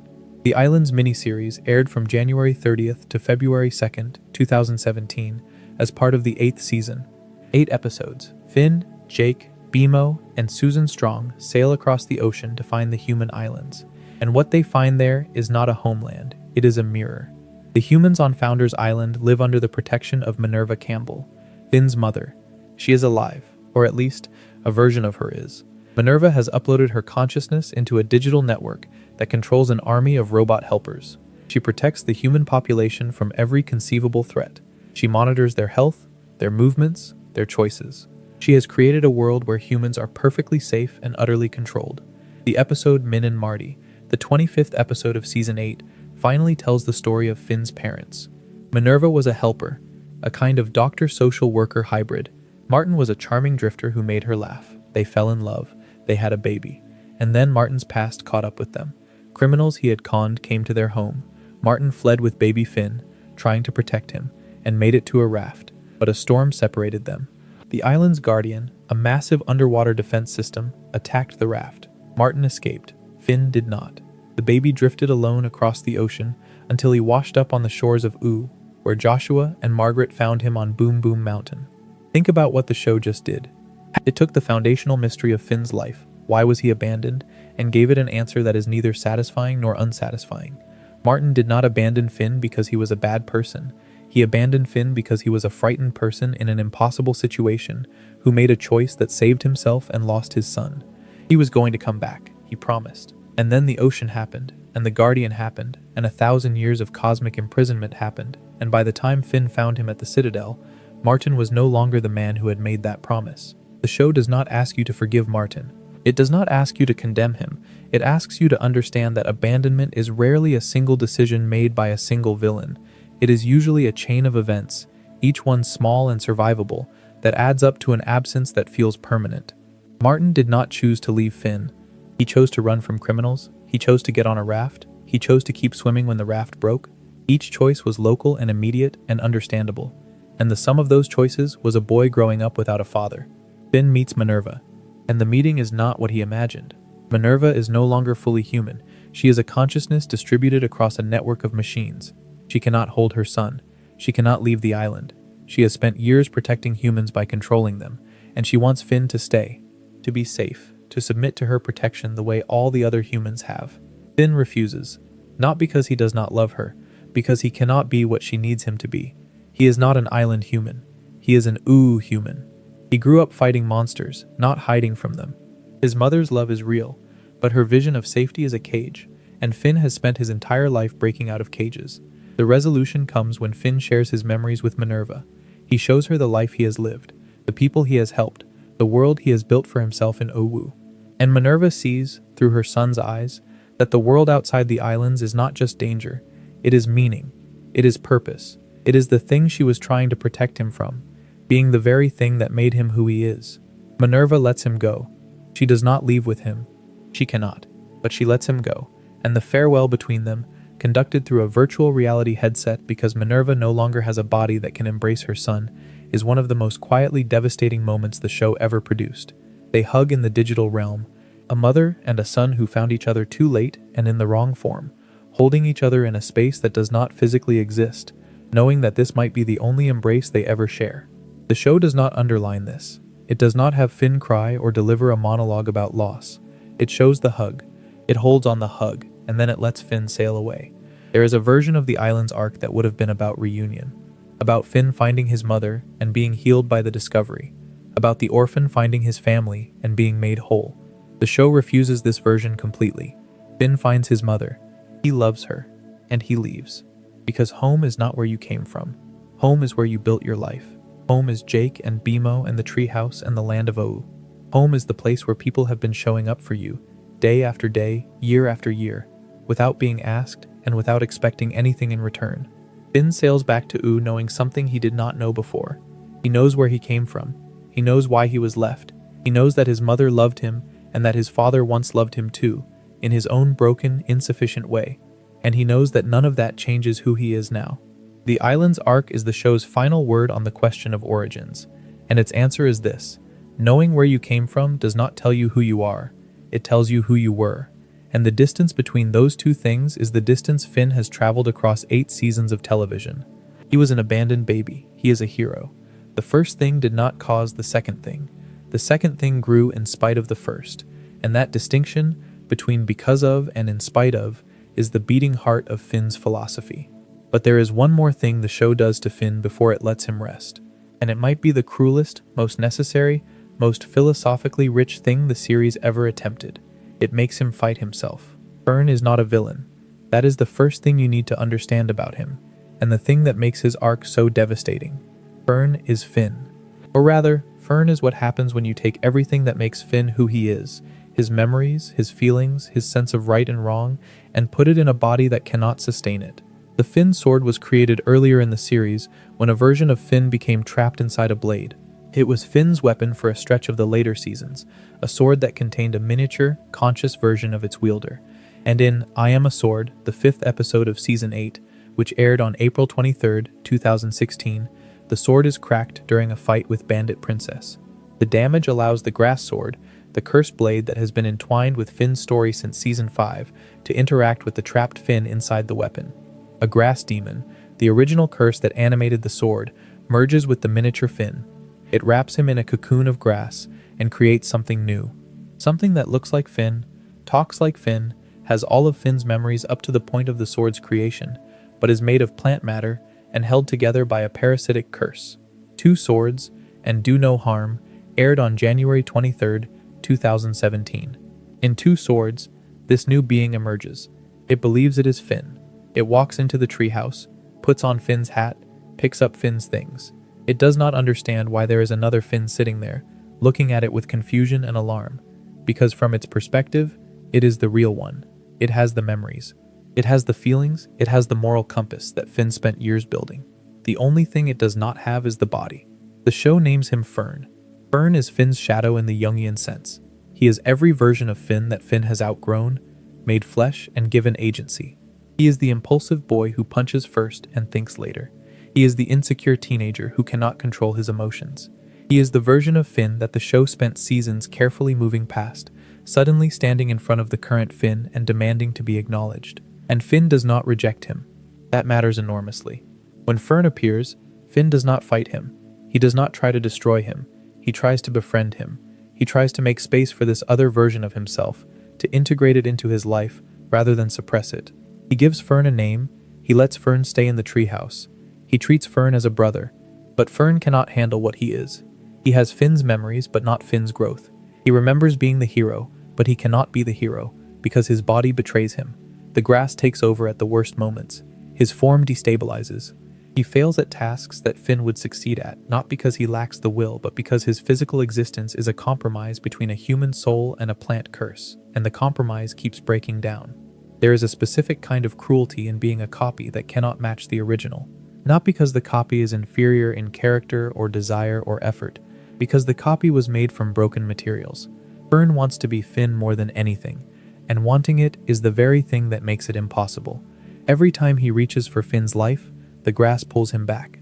Every time he tries to be the hero, the curse corrupts the attempt. He is trapped in a body that will not let him be who he remembers being. The show does something remarkable with Fern's arc. It uses him to explore a question that most coming-of-age stories avoid entirely. What do you owe to the person you used to be? Finn has grown. He has changed. He has become someone more patient, more thoughtful, more willing to sit with complexity. But the boy he was, the impulsive, emotionally volatile, punch first ask questions later boy, did not disappear. He became Fern. And now that boy is standing in front of Finn, asking to be loved. Think about what the show is doing with this question. In most stories, the person you used to be is treated as a memory, a photograph, something you look at fondly or with embarrassment, and then put back in the drawer. But Adventure Time literalizes the metaphor. The person Finn used to be is standing in his kitchen, eating his food, wearing his hat, trying to live his life. And Finn cannot put him back in the drawer. He has to face him, has to live with him, has to watch him struggle and fail and suffer, and know that the struggling and failing and suffering are happening because that version of Finn was not built to survive in the world that the current Finn inhabits. There is a cruelty to growth that the show refuses to ignore. When you become a better person, when you learn and change and develop new capacities, the version of you that could not do those things does not simply vanish. It persists. In memories, in habits, in the moments when you regress under pressure and find yourself acting like the person you thought you left behind.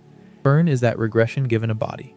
He is the proof that the old self is never truly gone, and the show's insistence on depicting his suffering, on making the audience feel the pain of a being who knows he is a copy and cannot accept it, is one of its most compassionate acts. Because the show does not blame Fern for being what he is. It does not treat his failure as a moral failing. It treats it as a tragedy that is intrinsic to the process of becoming. You cannot grow without leaving something behind. And the thing you leave behind does not consent to being left. It rages, it grieves, it tries to pull you back into the person you were, because that is the only version of you that it knows how to be. Fern eventually turns against Finn, not because he is evil, because the grass demon corrupts him, amplifies his insecurities, tells him that Finn replaced him, that the world does not need two Finns, that the only way to be real is to destroy the original. The grass demon feeds on the gap between who Fern is and who Fern wants to be, and it fills that gap with rage. Finn fights Fern. He has no choice, but he fights him the way you fight someone you love, without hatred, without the desire to destroy, with the specific, careful pain of someone who understands that the person attacking him is not an enemy, but a reflection, and that defeating that reflection means acknowledging something about himself that he would rather not see. In the series finale, Come Along With Me, which aired on September 3rd, 2018, Finn and Fern confront each other one final time. But this time, the confrontation is not physical. It takes place inside a shared dream, a mental landscape where Finn can see the grass demon for what it is, a parasite attached to a person in pain. Finn helps Fern kill the grass demon. He reaches into his shadow self and helps it destroy the thing that was corrupting it. But killing the demon does not save Fern. Without the grass demon, Fern has no body. The curse was the only thing holding his physical form together. Remove the curse and there is nothing left. Fern begins to disintegrate. He stands in front of Finn, the boy he was made from, the boy he wanted to be, and he falls apart. Fern's last act is to leave a seed, a small, sword-shaped seedling that he asks Finn to plant at the treehouse. And Finn does. He plants his shadow self in the ground where he grew up, and that seed grows into a massive tree. The tree that, 1,000 years later, Beth and Shermie will climb to retrieve the Finn sword and begin their own adventure. Think about what the show is saying with this image. Finn's shadow, the version of himself that he outgrew, the impulsive boy who could not control his emotions, does not disappear. It transforms. It becomes the foundation for the next generation of heroes. The parts of Finn that he moved past are not waste. They are soil. They are the ground from which new stories grow. That is a philosophy of self that most stories do not have the patience to articulate. Most coming-of-age narratives treat growth as replacement. The old self dies so the new self can live. But Adventure Time says something different. The old self does not die. It becomes part of the landscape. It feeds the ground. It holds the roots. The person you used to be is not your enemy. It is your earth. Finn buries Fern and plants a seed, and that is, in its own quiet way, the most heroic thing he has ever done. Not because it was brave, because it was kind. Because the boy who kicked a guardian in the face for threatening an innocent ant grew into the young man who held his dying shadow self and said, "I will take care of what is left of you." There is a thread running through Adventure Time that most analyses miss because it is so consistent that it becomes invisible. It is the thread of Finn's relationship with Princess Bubblegum, and it is not a love story. It is a story about power, about authority, about the moment when a hero realizes that the person he has been protecting might not deserve his unconditional loyalty. Princess Bubblegum is not a villain, but she is, the show makes increasingly clear, a ruler. And rulers do things that heroes cannot stomach. She created the Rattleballs, sentient robots designed for combat, and then ordered them destroyed when they became inconvenient. She built the Earl of Lemongrab, a being doomed to suffer by the conditions of his own creation, and she did it as an experiment. She surveils her citizens. She manipulates her allies. She makes decisions that prioritize the security of her kingdom over the autonomy of individuals. Finn sees all of this. Slowly, over seasons, he sees the candy people living under surveillance. He sees Bubblegum making choices that are pragmatic rather than moral. He sees the distance between what she says and what she does, and he does not know what to do with it. This is a crisis that the early show was not equipped to handle. Season 1 Finn would have either refused to see Bubblegum's flaws or declared her a villain and opposed her. But Season 5 Finn, Season 6 Finn, the Finn who has lost an arm and lost a father and lost the simple moral framework that once made the world legible, cannot do either. He sees that Bubblegum is both good and compromised, that she cares about her people and controls them, that her love is real and her power is dangerous. And he has to decide what a hero does when the authority figure he trusts is doing things he cannot defend. The show never gives him a clean answer. Bubblegum does not reform. She does not become the benevolent ruler that Finn wants her to be. She remains exactly what she is, a brilliant, caring, sometimes ruthless leader who does what she believes is necessary and does not always check to see who gets hurt in the process. And Finn stays by her side, not because he approves of everything she does, because he has decided that loyalty is more complicated than approval, that you can love someone and disagree with them, that you can serve a cause without endorsing every method. That is an extraordinarily mature position for a character in any show, let alone a children's cartoon. It is the philosophical move that separates Finn from every other animated hero of his era. He does not rebel against authority. He does not submit to it. He stands next to it, with his eyes open, and makes his own choices about when to follow and when to push back. He is not a soldier. He is an ally. And allies, unlike soldiers, retain the right to say no. The Ice King occupies a different space in Finn's moral education. For most of the show's run, the Ice King is a nuisance. He kidnaps princesses.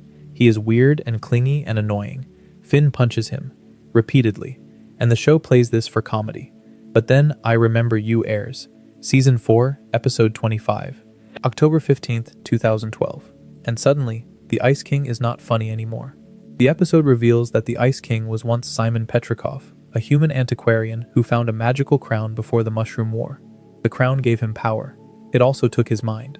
Over centuries, it erased Simon and left the Ice King in his place, a babbling, lonely creature who does not remember who he was or why he cannot stop doing the things he does. Finn does not learn all of this at once. The show parcels it out across multiple seasons. Simon and Marcy, which aired on March 25, 2013, shows Simon caring for a young Marceline in the aftermath of the Mushroom War, using the crown's power to protect her while it eats his sanity. The audience watches a good man become a fool, and they watch it happen slowly enough that they feel every stage of the loss. And Finn has to reckon with what this means for every time he punched the Ice King, every time he treated Simon's madness as a nuisance rather than a tragedy, every time he walked into the Ice Kingdom and beat up a mentally ill old man because that old man was doing something annoying. The show does not make Finn feel guilty about this explicitly. It does something more sophisticated. It changes the texture of every interaction Finn has with the Ice King going forward. The punches become gentler. The frustration becomes sadder. Finn cannot look at the Ice King without seeing Simon underneath, and that knowledge transforms the relationship from comedy into something much harder to categorize. This is the show's most sustained meditation on the limits of heroism. Heroes need villains. They need clear enemies to oppose and clear wrongs to right. But what happens when the enemy is a victim? What happens when the wrong was committed by a magical artifact 1,000 years ago, and the person doing bad things in the present is not responsible for any of it? What happens when punching the bad guy is the same as punching a sick man? Finn cannot fix the Ice King. He cannot remove the crown. He cannot restore Simon. He can only be present. He can only show up again and again and treat this broken person with whatever patience he has that day. And some days his patience runs out and he punches the Ice King anyway, because Finn is not perfect, and the Ice King is genuinely exasperating, and sometimes the philosophically correct response and the emotionally realistic response are not the same thing. That honesty is what makes Finn's arc so enduring. The show does not ask him to be a saint, it asks him to try, and it shows, without judgment, the moments where trying is not enough, where the right thing is unclear, where the hero's tools do not fit the hero's problem, where being good is not a state you achieve, but a direction you face, and some days you face it more squarely than others. There is something the show does with Finn's romantic arc in the later seasons that deserves its own attention, because it represents the final stage of a transformation that began all the way back in Incendium, after Flame Princess, after Bubblegum, after the kissing spree and the numbness and all the ways Finn tried to use romantic connection as a bandage for wounds that had nothing to do with romance. There is Huntress Wizard. Flute Spell is the 25th episode of the 7th season. It aired on March 12, 2016, and it is unlike any other romance episode in Adventure Time. There is no pursuit, no pining, no dramatic declaration.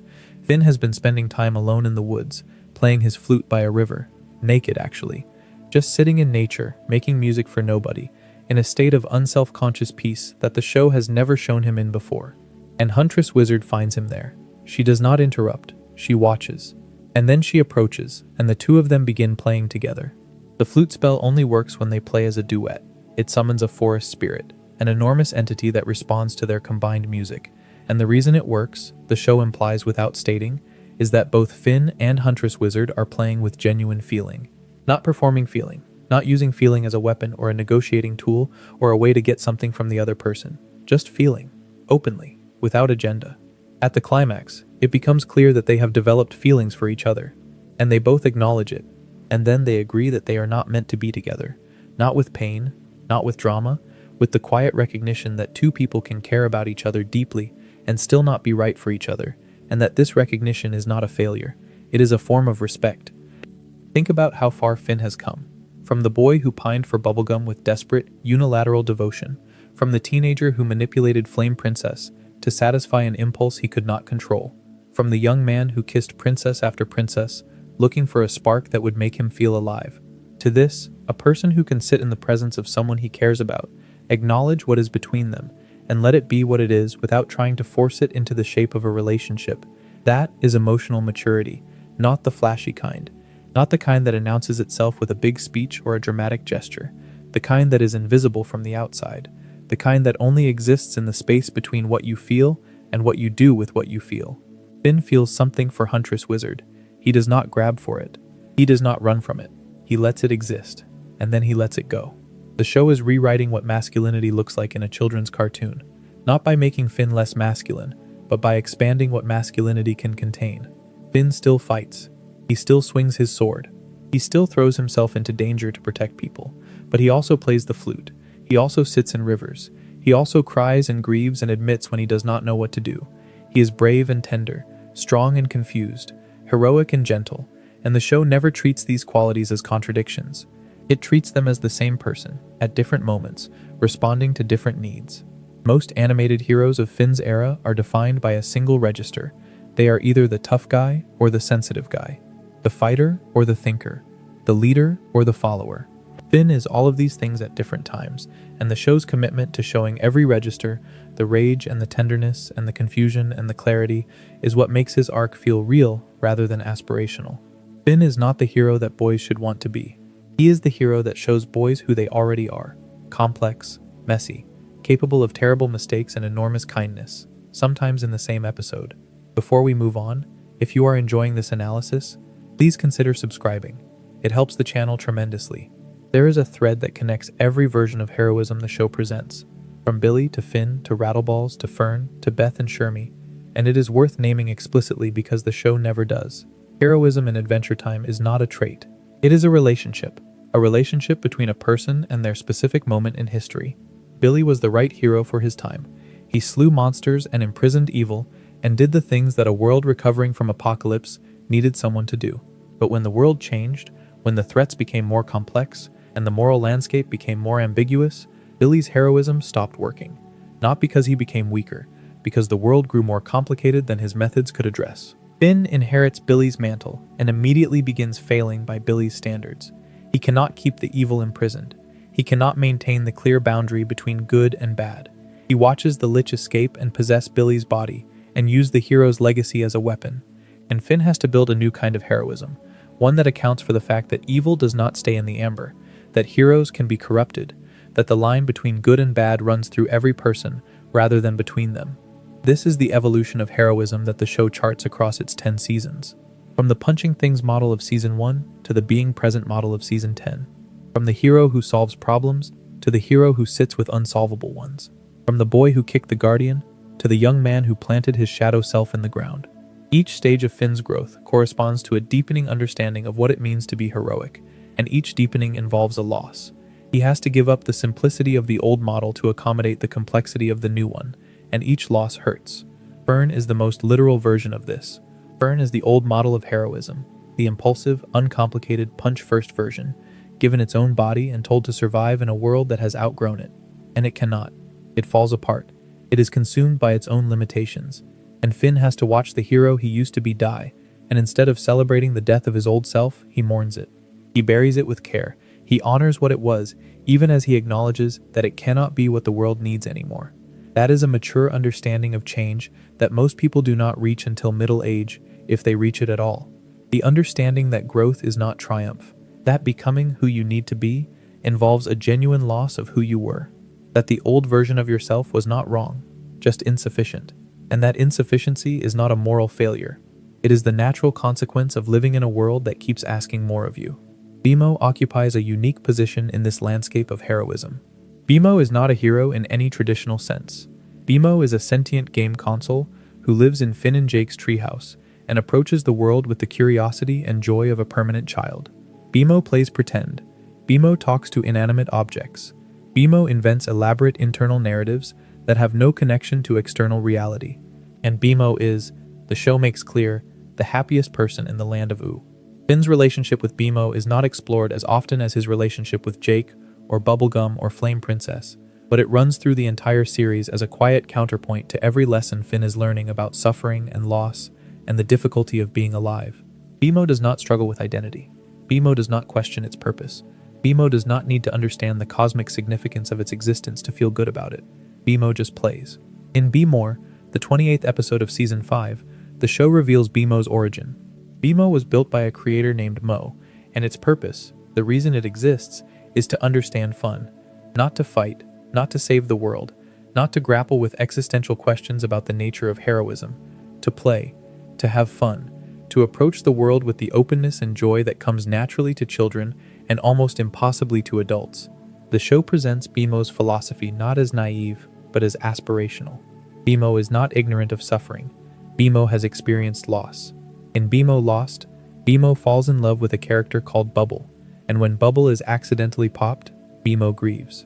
But BMO's grief does not calcify into cynicism or withdrawal. BMO processes it and moves on.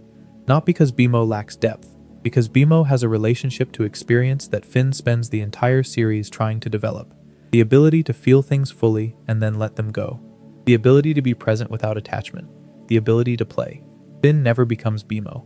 He is too human for that, too weighed down by his history and his biology and the specific burden of being the last of his kind. But BMO's presence in his life, the small game console sitting on the floor of the treehouse, perpetually engaged in joyful nonsense, serves as a constant reminder that there is another way to be in the world. A way that does not require heroism or suffering or the endless quest for meaning. A way that is just play, just presence, just the simple act of being alive and finding it interesting. The show never says this explicitly. It never has a scene where Finn looks at BMO and has a revelation about the nature of happiness. But the juxtaposition is always there. Every time Finn comes home from a devastating emotional experience, from losing his arm or losing his father or confronting the limits of his moral framework, BMO is in the treehouse, playing, being happy, offering Finn a sandwich or a game or a conversation that has no stakes and no meaning beyond the pleasure of having it. And that offering, small and silly and easily overlooked, is the show's quietest, most persistent argument for joy as a philosophy in itself. There is an episode called The Hall of Egress that sits apart from the rest of Adventure Time, like a splinter in the timeline. It is the 24th episode of the 7th season. It aired on March 5, 2016, and it is, by a significant margin, the most philosophically dense 11 minutes the show ever produced. The premise is a trap. Finn enters a dungeon and finds a door. When he closes his eyes, he can pass through it. On the other side is a maze, and beyond the maze is the outside world. But every time Finn opens his eyes, he is transported back to the inside of the dungeon, standing before the same door. He is stuck in a loop, and the only way forward is to keep his eyes closed. So Finn walks, with his eyes closed, through the maze, through the world, through his life. He walks blind across the land of Oo, unable to see where he is going, unable to verify that what he is touching is real. He encounters Jake, BMO, the treehouse, everything that defines his life, and he cannot look at any of it. If he opens his eyes, he resets. If he keeps them closed, he moves forward into nothingness. The episode is about attachment. It is about the difference between living in your life and living in your idea of your life. Every time Finn opens his eyes to check that the world is still there, to confirm that his friends are real, to verify that he is where he thinks he is, the loop resets. The act of checking, of clinging, of needing to see in order to believe, is the trap. The only way out is to let go, to walk forward without confirmation, to trust that the ground is there without looking at it. Finn eventually escapes by walking into a second dungeon, and this time opening his eyes. The solution mirrors the problem. The first dungeon required closed eyes, the second requires open ones. And the lesson, if you can call it a lesson, in something this strange and beautiful, is that attachment and detachment are not opposites. They are the same motion in different directions. Sometimes you need to let go. Sometimes you need to look directly at what frightens you.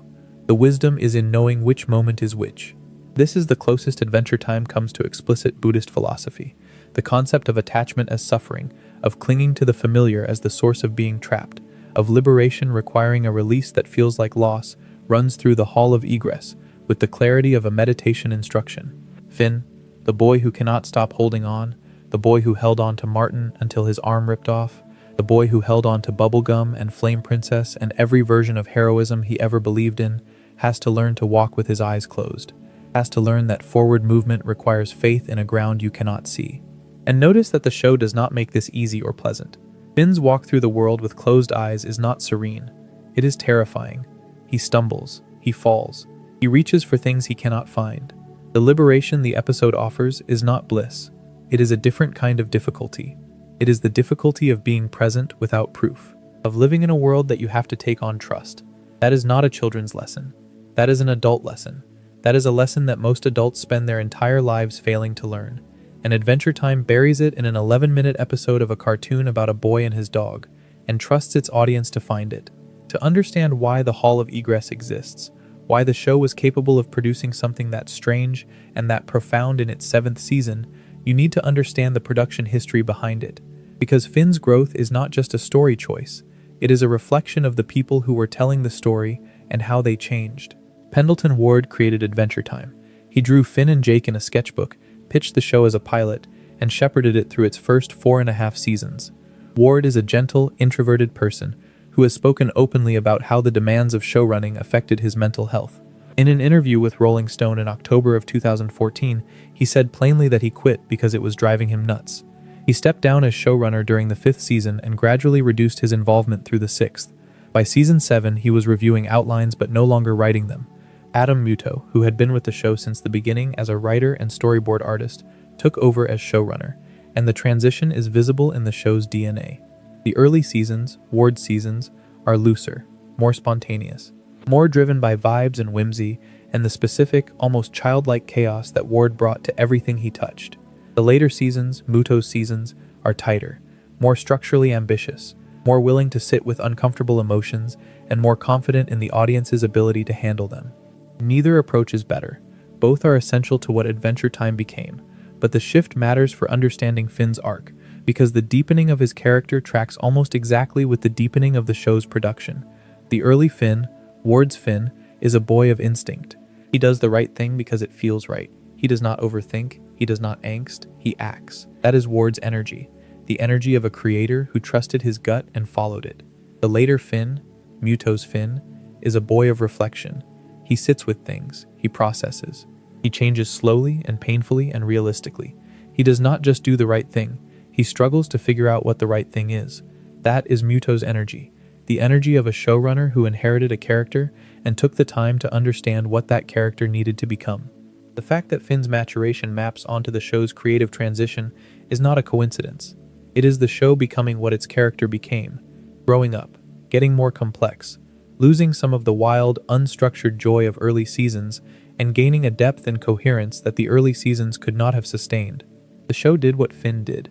It changed because the world around it demanded change, and it carried the marks of that change the same way Finn carries the marks of his growth, visibly, permanently, without pretending that what was lost can be recovered.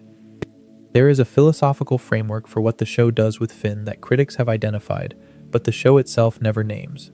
The philosopher Friedrich Nietzsche described a figure called the Übermensch, often translated as the Superman or the Overman. The Übermensch is not a superhero. It is a person who creates their own values rather than inheriting them from society or religion or tradition. A person who affirms life in its totality, the suffering and the joy, the loss and the gain, without wishing any of it away. A person who looks at the world as it is and says yes to it, all of it, without condition. Critic Zach Blumenfeld identified Finn as an example of Nietzsche's Übermensch, and the comparison illuminates everything the show does with his character. Finn grew up without the weight of human history. There is no human society to tell him what to value, no cultural tradition to inherit, no religion to follow, no peer group to conform to. He is the last human. He has to make his values from scratch, and he does. Not all at once, not without error, but deliberately, through experience, through failure, through the slow accumulation of decisions that, taken together, constitute a moral code. His code does not come from Billy. It does not come from bubblegum. It does not come from any authority figure. It comes from Finn's own encounter with the world, his own wrestling with questions that nobody else in Uvo is equipped to ask. The Übermensch also affirms life as it is. This is amor fati again, the love of fate, and it connects directly to Finn's refusal of the comet's offer.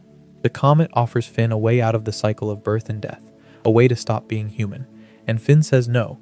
He affirms his human life, with its pain and its limitation and its inevitable death, because that life is the one he has built his values within. To leave it would be to abandon the project, to stop being the person he spent 10 seasons becoming. The Islands miniseries sharpens this reading.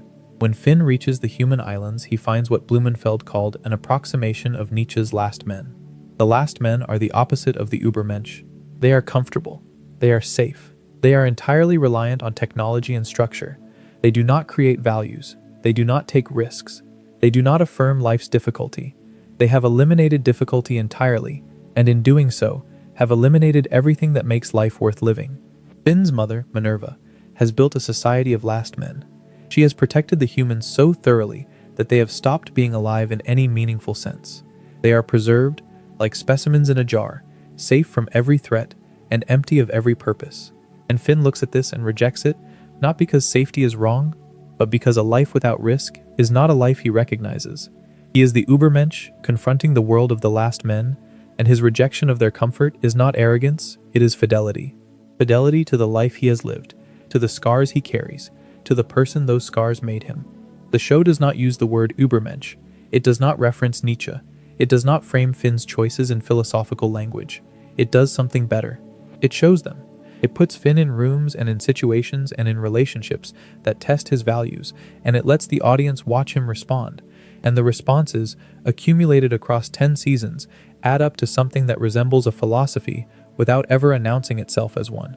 That is the show's deepest achievement, not the philosophy itself, which is powerful but not entirely original. The delivery, the way it embeds enormous ideas in 11-minute episodes of a cartoon, the way it trusts its audience to extract meaning without being told what the meaning is, the way it uses color and music and silence and the specific quality of a character's face in a specific moment to communicate things that dialogue cannot reach. Finn's philosophy is not what the show tells you, it is what the show shows you.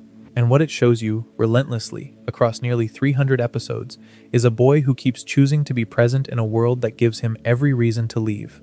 But, if there is one relationship that defines Finn more than any other, it is not the one with his father, or his mother, or his girlfriends, or his moral mentors. It is his relationship with Jake. Jake is Finn's brother, not biologically, not legally, by choice, and by history, and by the 1,000 small acts of loyalty that constitute a family when the family you were born into does not exist. Jake is the dog who has been at Finn's side since the beginning. Since before the beginning. Since Joshua and Margaret brought a human baby home and their magical dog son decided, without being asked, that this baby was his brother and that was that. Jake is everything Finn is not. Where Finn is driven, Jake is relaxed. Where Finn needs purpose, Jake is content with comfort. Where Finn overthinks his moral obligations, Jake follows his appetites and his heart with an ease that borders on negligence. Jake eats when he is hungry. He sleeps when he is tired. He loves Lady Rainicorn and his children with the same uncomplicated warmth that he brings to everything. He is not tortured by questions of meaning. He is not searching for his place in the cosmic order. He is a dog in the best possible sense. Present, loyal, happy to be alive. And Finn needs him in a way that the show renders as the closest thing to an unshakable fact in its entire mythology. Finn can lose his arm, he can lose his father, he can lose his girlfriend, his hero, his illusions about the world. But the one loss the show never inflicts on him, the one structural support it never removes, is Jake. Because without Jake, the whole thing falls apart. Without Jake, Finn is just a boy on a mountain, crying alone. Jake the Dad, the 6th episode of Season 5, shows Jake with his newborn pups. He is overwhelmed, tender, scared, absurd. He reads parenting books and panics, and wraps his children in too many blankets. And Finn watches this and tells Jake that their mother would be proud. It is a small moment, a few words, but it contains the entire history of 2 orphan brothers, one human and one magical dog, who raised each other in a treehouse and became a family against every odd the universe could throw at them. In abstract, the 10th episode of Season 9, Jake's body changes after the Elements miniseries. He becomes a different shape, a different color, a different version of himself. And Finn struggles with it. He cannot look at Jake directly. He is uncomfortable. He is, in a word that the show never uses but clearly implies, afraid. Afraid that Jake is not Jake anymore. Afraid that the one constant in his life is changing in ways he cannot control. The show lets Finn be wrong about this. Jake is still Jake. The change is physical, not essential. And when Jake returns to his familiar form, the relief Finn feels is palpable. But the episode has already made its point. Finn's deepest fear is not monsters or cosmic entities, or even his own death. Finn's deepest fear is losing Jake. And that fear, the fear that the person who makes the world bearable might become unrecognizable, is so close to a universal human experience that it does not need a fantasy metaphor to land. It just lands. The philosophical significance of Jake and Finn's story is easy to understate because Jake is so consistent. He does not change dramatically. He does not have the sweeping arcs that Finn and Bubblegum and Marceline have. He is, from first episode to last, essentially the same dog. And that consistency is the point. Jake is Finn's anchor, not his conscience, because Jake's moral compass is famously loose. Not his teacher, because Jake rarely has lessons to offer. Not his guide, because Jake is as lost as anyone. Jake is simply there, present, reliable. The same shape and the same voice and the same fundamental self, regardless of what is happening around them. And in a story about a boy whose entire world keeps shifting beneath his feet, whose certainties keep crumbling, whose identity keeps being challenged and revised and broken and rebuilt, having one thing that does not change is not a luxury. It is a necessity. It is the fixed point around which everything else can move. There is a philosophical concept called the ground of being. It is the thing beneath everything else, the thing you stand on when you have nothing else to stand on. For Finn, Jake is the ground of being. He is not the answer to any of Finn's questions. He is the silence in which the questions can be asked. He is not the solution to Finn's problems. He is the safety that allows Finn to have problems without being destroyed by them.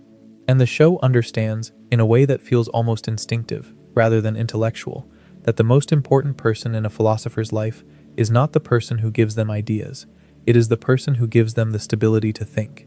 Every profound moment in Finn's arc has Jake in the background. When Finn loses his arm, Jake is there.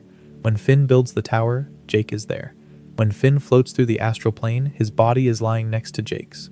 When Finn confronts the comet, Jake is standing behind him. When Finn plants Fern's seed, Jake is beside him. The show does not always give Jake dialogue in these moments. Sometimes he is just present, a yellow shape in the frame, a familiar form next to an unfamiliar crisis. And that presence, steady and uncomplicated and utterly dependable, is the thing that allows everything else to happen. Without Jake, Finn might still have had his philosophical journey, but it would have been a lonely one. And loneliness, the show keeps insisting, is not the soil in which wisdom grows. Wisdom grows in the space between people, in the gap between Finn's intensity and Jake's ease. In the silence after Jake says something absurd, and Finn does not laugh, but also does not leave. In the years of sleeping side by side in a treehouse, of sharing meals and fighting monsters and doing nothing at all, that accumulate into a bond so deep that it survives death itself. That is what Together Again is really about. Not the afterlife, not the adventure through the dead worlds, not the philosophical implications of reincarnation. It is about the simple, staggering fact that the first thing Finn does when he dies is look for Jake. That the last thing Finn does before being reborn is reach for Jake. That the philosophy of presence, the philosophy of staying, the philosophy that Finn built across 10 seasons of television, applies most fully and most truly to the person who was present for all of it. Jake, the dog, the brother, the ground of being. Before we move on, if you are enjoying this analysis, please consider subscribing. It helps the channel tremendously. The finale of Adventure Time is not Finn's story alone. Come Along With Me is an ensemble piece, and it treats the end of the series with the sprawling, generous, slightly chaotic energy that defined the show at its best. But within that ensemble, Finn's role is specific and telling. He is not the one who saves the day. Finn spends much of the finale supporting others. He helps Bubblegum prepare for the Gum War against her uncle Gumbald. He fights alongside his friends when Golb, the show's ultimate cosmic antagonist, arrives. He is present, he is brave, he does what heroes do. But the finale's emotional resolution does not come from Finn defeating an enemy. It comes from the people around him, from Bubblegum and Marceline and Simon and Betty, making sacrifices and choices that Finn cannot make for them. This is the most mature thing the show does with its hero. It lets him be important without being central. It lets him matter without being the solution. After 10 seasons of building Finn up as the protagonist, the show's final statement is that no one person saves the world. Communities do, friendships do. The accumulated weight of 100 small acts of care and loyalty and showing up, performed by dozens of characters across hundreds of episodes, is what stands against the void. Finn is part of that. He is an essential part, but he is a part, not the whole. And Finn is okay with that. Season 1, Finn would have needed to be the hero. Season 10, Finn is content to be a hero, one among many, doing his part, trusting that his part is enough. There is a moment in the finale that crystallizes this. The Gum War, the conflict between Princess Bubblegum and her uncle Gumbald, is about to begin. Armies are assembled, weapons are drawn. The stakes are political and personal, and apparently irreconcilable. And then, just before the first blow is struck, both Bubblegum and Gumbald are pulled into a shared dream state by an outside force. And in the dream, they work through their conflict. Not completely, not perfectly, but enough. Enough to recognize that war is not inevitable. Enough to step back from the edge. The war does not happen, and Finn, who was ready to fight, who had his sword drawn, who was prepared to do what heroes do, puts the sword away. He does not get to be the hero of this particular story. The hero of this particular story is a dream, a moment of enforced reflection, a pause in the action that allowed two stubborn people to see each other clearly. Finn was ready to fight for Bubblegum, but what Bubblegum needed was not a fighter. What she needed was time, and time is not something a hero can swing a sword at. The show is not diminishing Finn by doing this. It is completing him. The hero who began his journey by kicking a guardian in the face is ending it by putting his sword away. The hero who defined himself by action is finding peace in the absence of action. The hero who needed to be the solution is learning that being present is enough. Not because being present is easy, because being present, truly present, with no agenda and no plan, and no need to be the one who fixes things, is the hardest kind of heroism there is. Golb arrives after the dream. Golb is not a villain with motives or a plan. Golb is entropy, chaos, the force that undoes all structure, all meaning, all organized existence. And when Golb attacks, Finn fights. He fights because that is what the moment requires. But the victory over Golb does not come from Finn's sword. It comes from Betty Groff, the Ice King's long-lost love, sacrificing herself to fuse with Golb and contain its destruction. It comes from Marceline and Bubblegum's love for each other, which breaks through the final barriers between them. It comes from Simon Petrikov, freed from the crown at last, standing bewildered and blinking in a world he barely recognizes. Finn is a witness to all of this. He sees Betty's sacrifice. He sees Bubblegum and Marceline finally, openly, embrace each other. He sees Simon, the man beneath the Ice King, return to himself after centuries of madness. And he does not need to be the center of these moments. He does not need to be the one who makes them happen. He just needs to be there, to see them, to carry them forward. That is what the show means by heroism at the end. Not the grand gesture, the witness, the person who shows up and pays attention and remembers, the person who sees the sacrifices others make and does not let them be forgotten. Finn's heroism in the finale is the heroism of attendance, of being present at the moment when everything changes and carrying that moment inside himself for the rest of his life. After the battle is over, after Golb is defeated and the dust settles and the show begins its gentle, unhurried goodbye, Finn and Jake lie in a field of grass. They are not doing anything. They are just lying there. And the music hole, a sentient hole in the ground that composes songs, plays them a melody. The melody turns out to be the Adventure Time theme song, Come Along With Me, the song the audience has heard at the beginning of every episode for 10 seasons, the song that was always playing in the world, even when the audience was not listening. That is how Adventure Time says goodbye to Finn.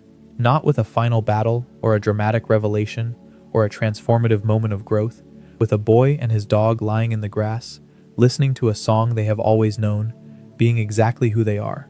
The loop that the dungeon train represented, the endless repetition of combat and reward, has been replaced by a different kind of loop. The loop of daily life, of showing up, of being present with the people you love in the world you have been given. And that loop, the show insists, is not a trap. It is the whole point. The future that the finale shows is not Finn's. It belongs to Beth and Shermie, two new adventurers living 1,000 years later. They climb the tree that grew from Fern's seedling. They find the Finn sword. They strike the pose from the opening credits. The cycle continues. New heroes emerge. The adventure goes on. Finn is gone by then. He lived. He grew old. He died. The show's Distant Lands special Obsidian, which aired on November 19th, 2020, shows an older Finn with a tattoo of Jake's face on his arm. Jake is not with him. The implication is clear without being stated. Jake died first. Finn carried his brother's memory on his body for the rest of his life. Sit with that image for a moment. An old man with a dog tattooed on his arm. That is Finn's entire philosophy made visible on his skin. He chose to mark his body with the thing he loved most. Not a sword, not a crown, not a symbol of heroism or power or cosmic significance. A dog, his brother, the person who was there, the person who sat on the dungeon train and waited, the person who followed him to the Citadel and the islands and the Hall of Egress and everywhere else. The adventure took them. Finn's permanent mark, the thing he chose to carry on his body forever, was not a badge of achievement. It was a record of love. The tattoo also tells you something about what Finn's life was like after the show ended, after the finale, after the cameras stopped rolling and the episodes stopped airing and the audience stopped watching. Finn grew up. He got older in a way the show only hints at. He continued to adventure, presumably. He continued to help people. But the fact that adorns his aging body is not a scar or a trophy. It is Jake's face. Which means that in the years after the show, in the life Finn lived off-screen, the most important thing that happened to him was not an adventure. It was a relationship. And when that relationship ended, when Jake died, Finn did not let it fade into memory.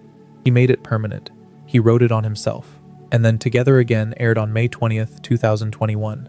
And the show did something that should have been maudlin, but instead felt like the most honest thing it had ever done. Finn is dead. He is an old man in the afterlife, voiced now by a different actor, David Bradley, because Jeremy Shada's voice belongs to a younger Finn, and the show honors the reality of aging even in the afterlife. And old Finn has spent his death looking for Jake, the same way he spent his life looking for his father, for Flame Princess, for the Enchiridion, for any answer that would make the world make sense. But this search is different. This search is not driven by abandonment or confusion or the need to understand. It is driven by love, pure, uncomplicated, absolute love for his brother. Finn traverses the dead worlds, which are structured like Dante's Inferno, each level reflecting how a person lived. He fights through afterlives that are increasingly strange and dangerous. He does what he has always done. He adventures, he persists, he pushes forward through impossible terrain because the person he cares about most is somewhere ahead of him. He finds Jake, and the reunion is exactly what it should be. Not dramatic, not tearful, just two brothers seeing each other after a long time apart and immediately falling back into the rhythm of who they are together. They do not need to explain what they mean to each other. They never have. The meaning is in the showing up. It always was. In the dead worlds, Finn and Jake encounter Joshua and Margaret, Jake's parents, the adoptive parents who picked up a human baby on Boom Boom Mountain and decided, without hesitation, to raise him as their own. Finn sees them, and the circle closes. The crying baby on the mountain is now an old man in the afterlife, standing in front of the people who answered his cry. The show does not make this reunion grand or emotional. It makes it simple. They see each other, they acknowledge each other, and the acknowledgement carries the weight of an entire series. Every act of heroism Finn ever performed, every moral choice, every moment of courage and confusion and growth, began with Margaret's kiss on that mountain. And here, in death, Finn can see her again and know, with the certainty that only a completed life can provide, that the kiss was enough. It was always enough. Everything else grew from it. At the end of Together Again, Finn chooses to be reincarnated. He wants to go back, to live another life, to be in a world again. And Jake, who had decided to stay in the afterlife, changes his mind at the last moment and runs to join Finn.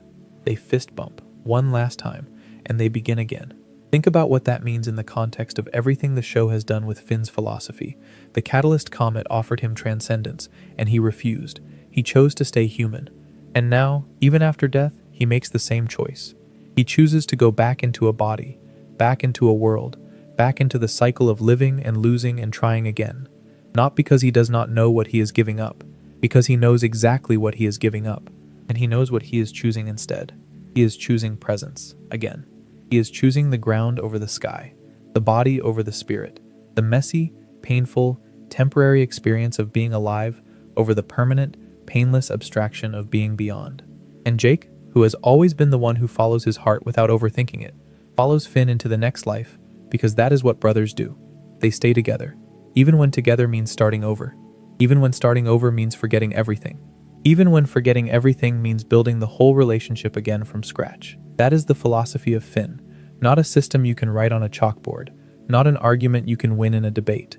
A practice, a daily, hourly, moment-to-moment practice of choosing to be here, of choosing the specific over the abstract, the real over the ideal, the person in front of you over the concept of transcendence. It is the philosophy of a boy who was left alone and decided that no one else would be. It is the philosophy of a hero who lost everything and discovered that loss did not make him less. It made him the kind of person who could hold someone else's loss without flinching. Finn's moral code, the one he built after watching Billy give up, after losing Flame Princess, after losing his arm, after losing his father, after losing his shadow self, after losing Jake, is not a code at all. It is a posture. It is the way you stand in the world when you have seen enough to know that the world is not fair, not safe, not designed for your comfort, and you choose to face it anyway. Not with the naive optimism of a 12-year-old who thinks good always wins, with the clear-eyed, bone-deep commitment of a young man who knows that good sometimes loses and fights for it regardless. The show began with a boy in a bear hat swinging a sword at monsters. It ended with a man lying in the grass with his brother, listening to a song. The distance between those two images is the distance Finn traveled, and it is a distance measured not in miles or years but in the quality of presence. The boy who swung the sword was trying to change the world. The man who lay in the grass had learned that being in the world was enough. That is the journey. That is the whole arc, compressed into the space between two postures. And here, as Finn learned across a decade of television, is enough. The philosophy he arrived at is this. The world is broken. It has always been broken. It was broken before Finn was born, by a war that ended humanity. It was broken again by his father's abandonment, by his first heartbreak, by the realization that his heroes were either dead or compromised, by the loss of his arm, by the discovery that his shadow self could not survive outside his body, by every lesson the show taught him about the gap between what the world should be and what the world is. And Finn's answer to all of that brokenness, his philosophy, his legacy, the thing he leaves behind when he dies and the thing he carries forward when he is reborn, is not a fix. It is not a repair. It is not a plan for making the broken world whole. It is the choice to stay in the broken world and love it anyway.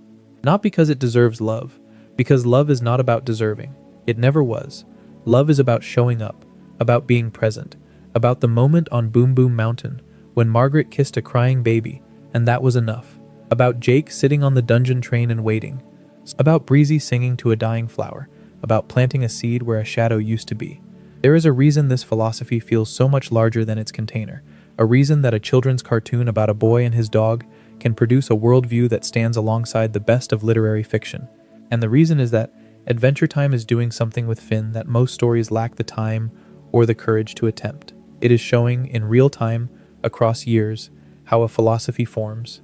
Most characters in most stories arrive with their values intact. They are tested, sure. They face challenges that shake their convictions. But the convictions were there at the beginning, pre-formed, waiting to be either validated or revised. Finn does not have pre-formed convictions. He has instincts. He has the impulse to help, the refusal to let people suffer, the desire to be good. But impulses are not philosophy. Impulses are raw material. And what the show does, across 10 seasons, is show you the raw material being shaped. Every episode that tests Finn, every loss he endures, every compromise he makes, every moment where the right answer is unclear and he has to act anyway, adds a layer to his philosophy. The Enchiridion teaches him that obedience is not heroism. The Flame Princess arc teaches him that love is not possession. The Citadel teaches him that holding on can cost you more than letting go. The Dungeon Train teaches him that escape is not the same as healing. The Lich teaches him that meaninglessness cannot be defeated once, only faced again and again. The Hall of Egress teaches him that attachment itself can be a trap. The Comet teaches him that transcendence is not the answer. The Islands teach him that origin is not destiny. Fern teaches him that the self he outgrew is still part of who he is. The finale teaches him that heroism is not about being the center of the story. Each lesson is specific, each lesson is earned. Each lesson is embedded in a particular episode, a particular scene, a particular moment where Finn's face tells you everything his words do not. And the cumulative effect of all these lessons, stacked on top of each other across nearly 300 episodes, is not a philosophy that can be summarized in a sentence. It is a philosophy that has to be experienced, that has to be felt, that lives in the space between the episodes, in the quiet moments where the audience absorbs what happened and carries it forward into the next viewing. This is why Adventure Time endures in a way that few other shows can, because the philosophy it is teaching is not cognitive, it is rhythmic. It is the rhythm of a boy doing his best and failing, and doing his best again. The rhythm of a show that takes its time, that does not rush, that trusts the audience to stay, even when the pace is slow, even when the analysis goes deep, even when the episode in question is strange or confusing, or not what the audience expected. Adventure Time trusts its audience the way Finn trusts the world. Not because the trust has been earned, because trust is how you begin. The show makes mistakes. Finn makes mistakes. The philosophy is not clean or consistent or free of contradiction. Some episodes reach for profundity and miss. Some arcs drag. Some resolutions feel unearned. The show is made by humans, and it carries the marks of human imperfection. But the imperfections are part of the philosophy too, because a perfect philosophy, a system without flaws, would be an abstraction. And abstractions are the things Finn keeps rejecting. He rejects the comet. He rejects the pillow world. He rejects the dungeon train. He rejects transcendence and escape and the perfect loop. He chooses the imperfect present. And the show, by being imperfect itself, by having bad episodes alongside great ones, by stumbling and recovering and stumbling again, practices what Finn preaches. It stays in the broken world. It keeps going. It trusts that the accumulated weight of all those episodes, the great and the mediocre and the strange and the beautiful, adds up to something that matters. And it does. It matters in a way that very few television shows have ever mattered. Not because of a single episode or a single character or a single moment of philosophical insight. Because of the whole thing. The whole 10-season, nearly 300-episode, 8-year project of growing up in public, of taking a cartoon boy and giving him a soul, and letting that soul develop at its own pace, in its own way, with its own mistakes, until it arrives at something that looks less like a philosophy and more like a life. Finn is not a philosopher. He has never read Nietzsche or the Buddha or the Taoists whose stories the show borrows. He does not have a theory of existence or a framework for moral reasoning. He has something better. He has a practice. He wakes up. He puts on the bear hat. He goes outside. He finds someone who needs help, and he helps them. Not because helping makes the world perfect, because helping makes the world bearable. And bearable, in a post-apocalyptic landscape populated by the wreckage of a dead civilization, is no small thing. The show ran for 10 seasons, 283 episodes, 8 years. Finn aged from 12 to 17 across that span. He grew from a child into something very close to an adult, and he did it in public, in front of an audience that was growing up alongside him. The kids who watched the pilot in 2010 were in college by the time the finale aired in 2018. They grew up with Finn. They experienced puberty and heartbreak and the slow, disorienting collapse of childhood certainties at roughly the same pace he did. And when the show ended, when Finn lay in the grass with Jake and listened to the music hole play their song, those viewers were not just watching a character they liked find peace, they were watching a version of themselves arrive at something they were still searching for. That is the power of what Adventure Time did with Finn. It did not just tell a coming-of-age story, it performed one, in real time, over nearly a decade, with a care and attention to detail that most live-action prestige dramas cannot match. It took a cartoon boy in a bear hat and gave him one of the most complete, most honest, most philosophically sophisticated character arcs in the history of American television. And it did it by doing the simplest thing a story can do. It let him grow up. It let him fail and learn and fail again and keep going. It let him be confused and wrong and selfish and heroic and scared and present and human, fully human, the last human, the only human, in a world that was not built for humans but that he loved with his whole heart anyway. Pendleton Ward once said that he was inspired by Hayao Miyazaki's My Neighbor Totoro, that the film made him feel good inside and he wanted to recreate that feeling. And he did. But the feeling Adventure Time creates is not the same as Totoro's. Totoro's warmth is the warmth of childhood preserved. Adventure Time's warmth is the warmth of childhood survived. It is the feeling you get when you have been through something difficult and you come out the other side, and you look around, and the world is still there, and the people you love are still in it, and the song you have always known is still playing. It is not nostalgia, it is gratitude. Gratitude for the fact that you are here, that you stayed, that you chose this. Finn chose this. Again and again. From the Enchiridion to the Citadel to the Comet to the Hall of Egress to the finale to the afterlife and beyond. He chose the messy, imperfect, beautiful, broken, present moment. He chose it when transcendence was available. He chose it when escape was easy. He chose it when the pain was so heavy that choosing anything felt impossible. And the show, across all its years and all its episodes and all the thousands of people who poured their creativity and care into making it, chose the same thing. It chose to be here, in this medium, in this form, telling this story, for as long as the story needed to be told.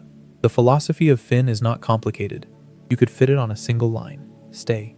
Be here. Choose this. The world is not perfect. Love it anyway. That is the whole thing. That is the entire philosophy.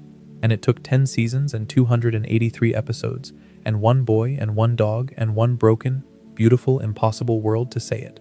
If you have been listening for a while, if you are lying in the dark with your eyes closed, maybe drifting in and out, maybe catching fragments of sentences between the edges of sleep, then you are doing something that is, in its own small way, very Finn. You are being present. You are here, in this moment, with this voice and these words, and whatever quiet the night has given you. You are not trying to solve anything, or be anyone, or arrive at a conclusion. You are just here, and here is enough. If you enjoyed the video, make sure to subscribe, and I'll see you in the next one.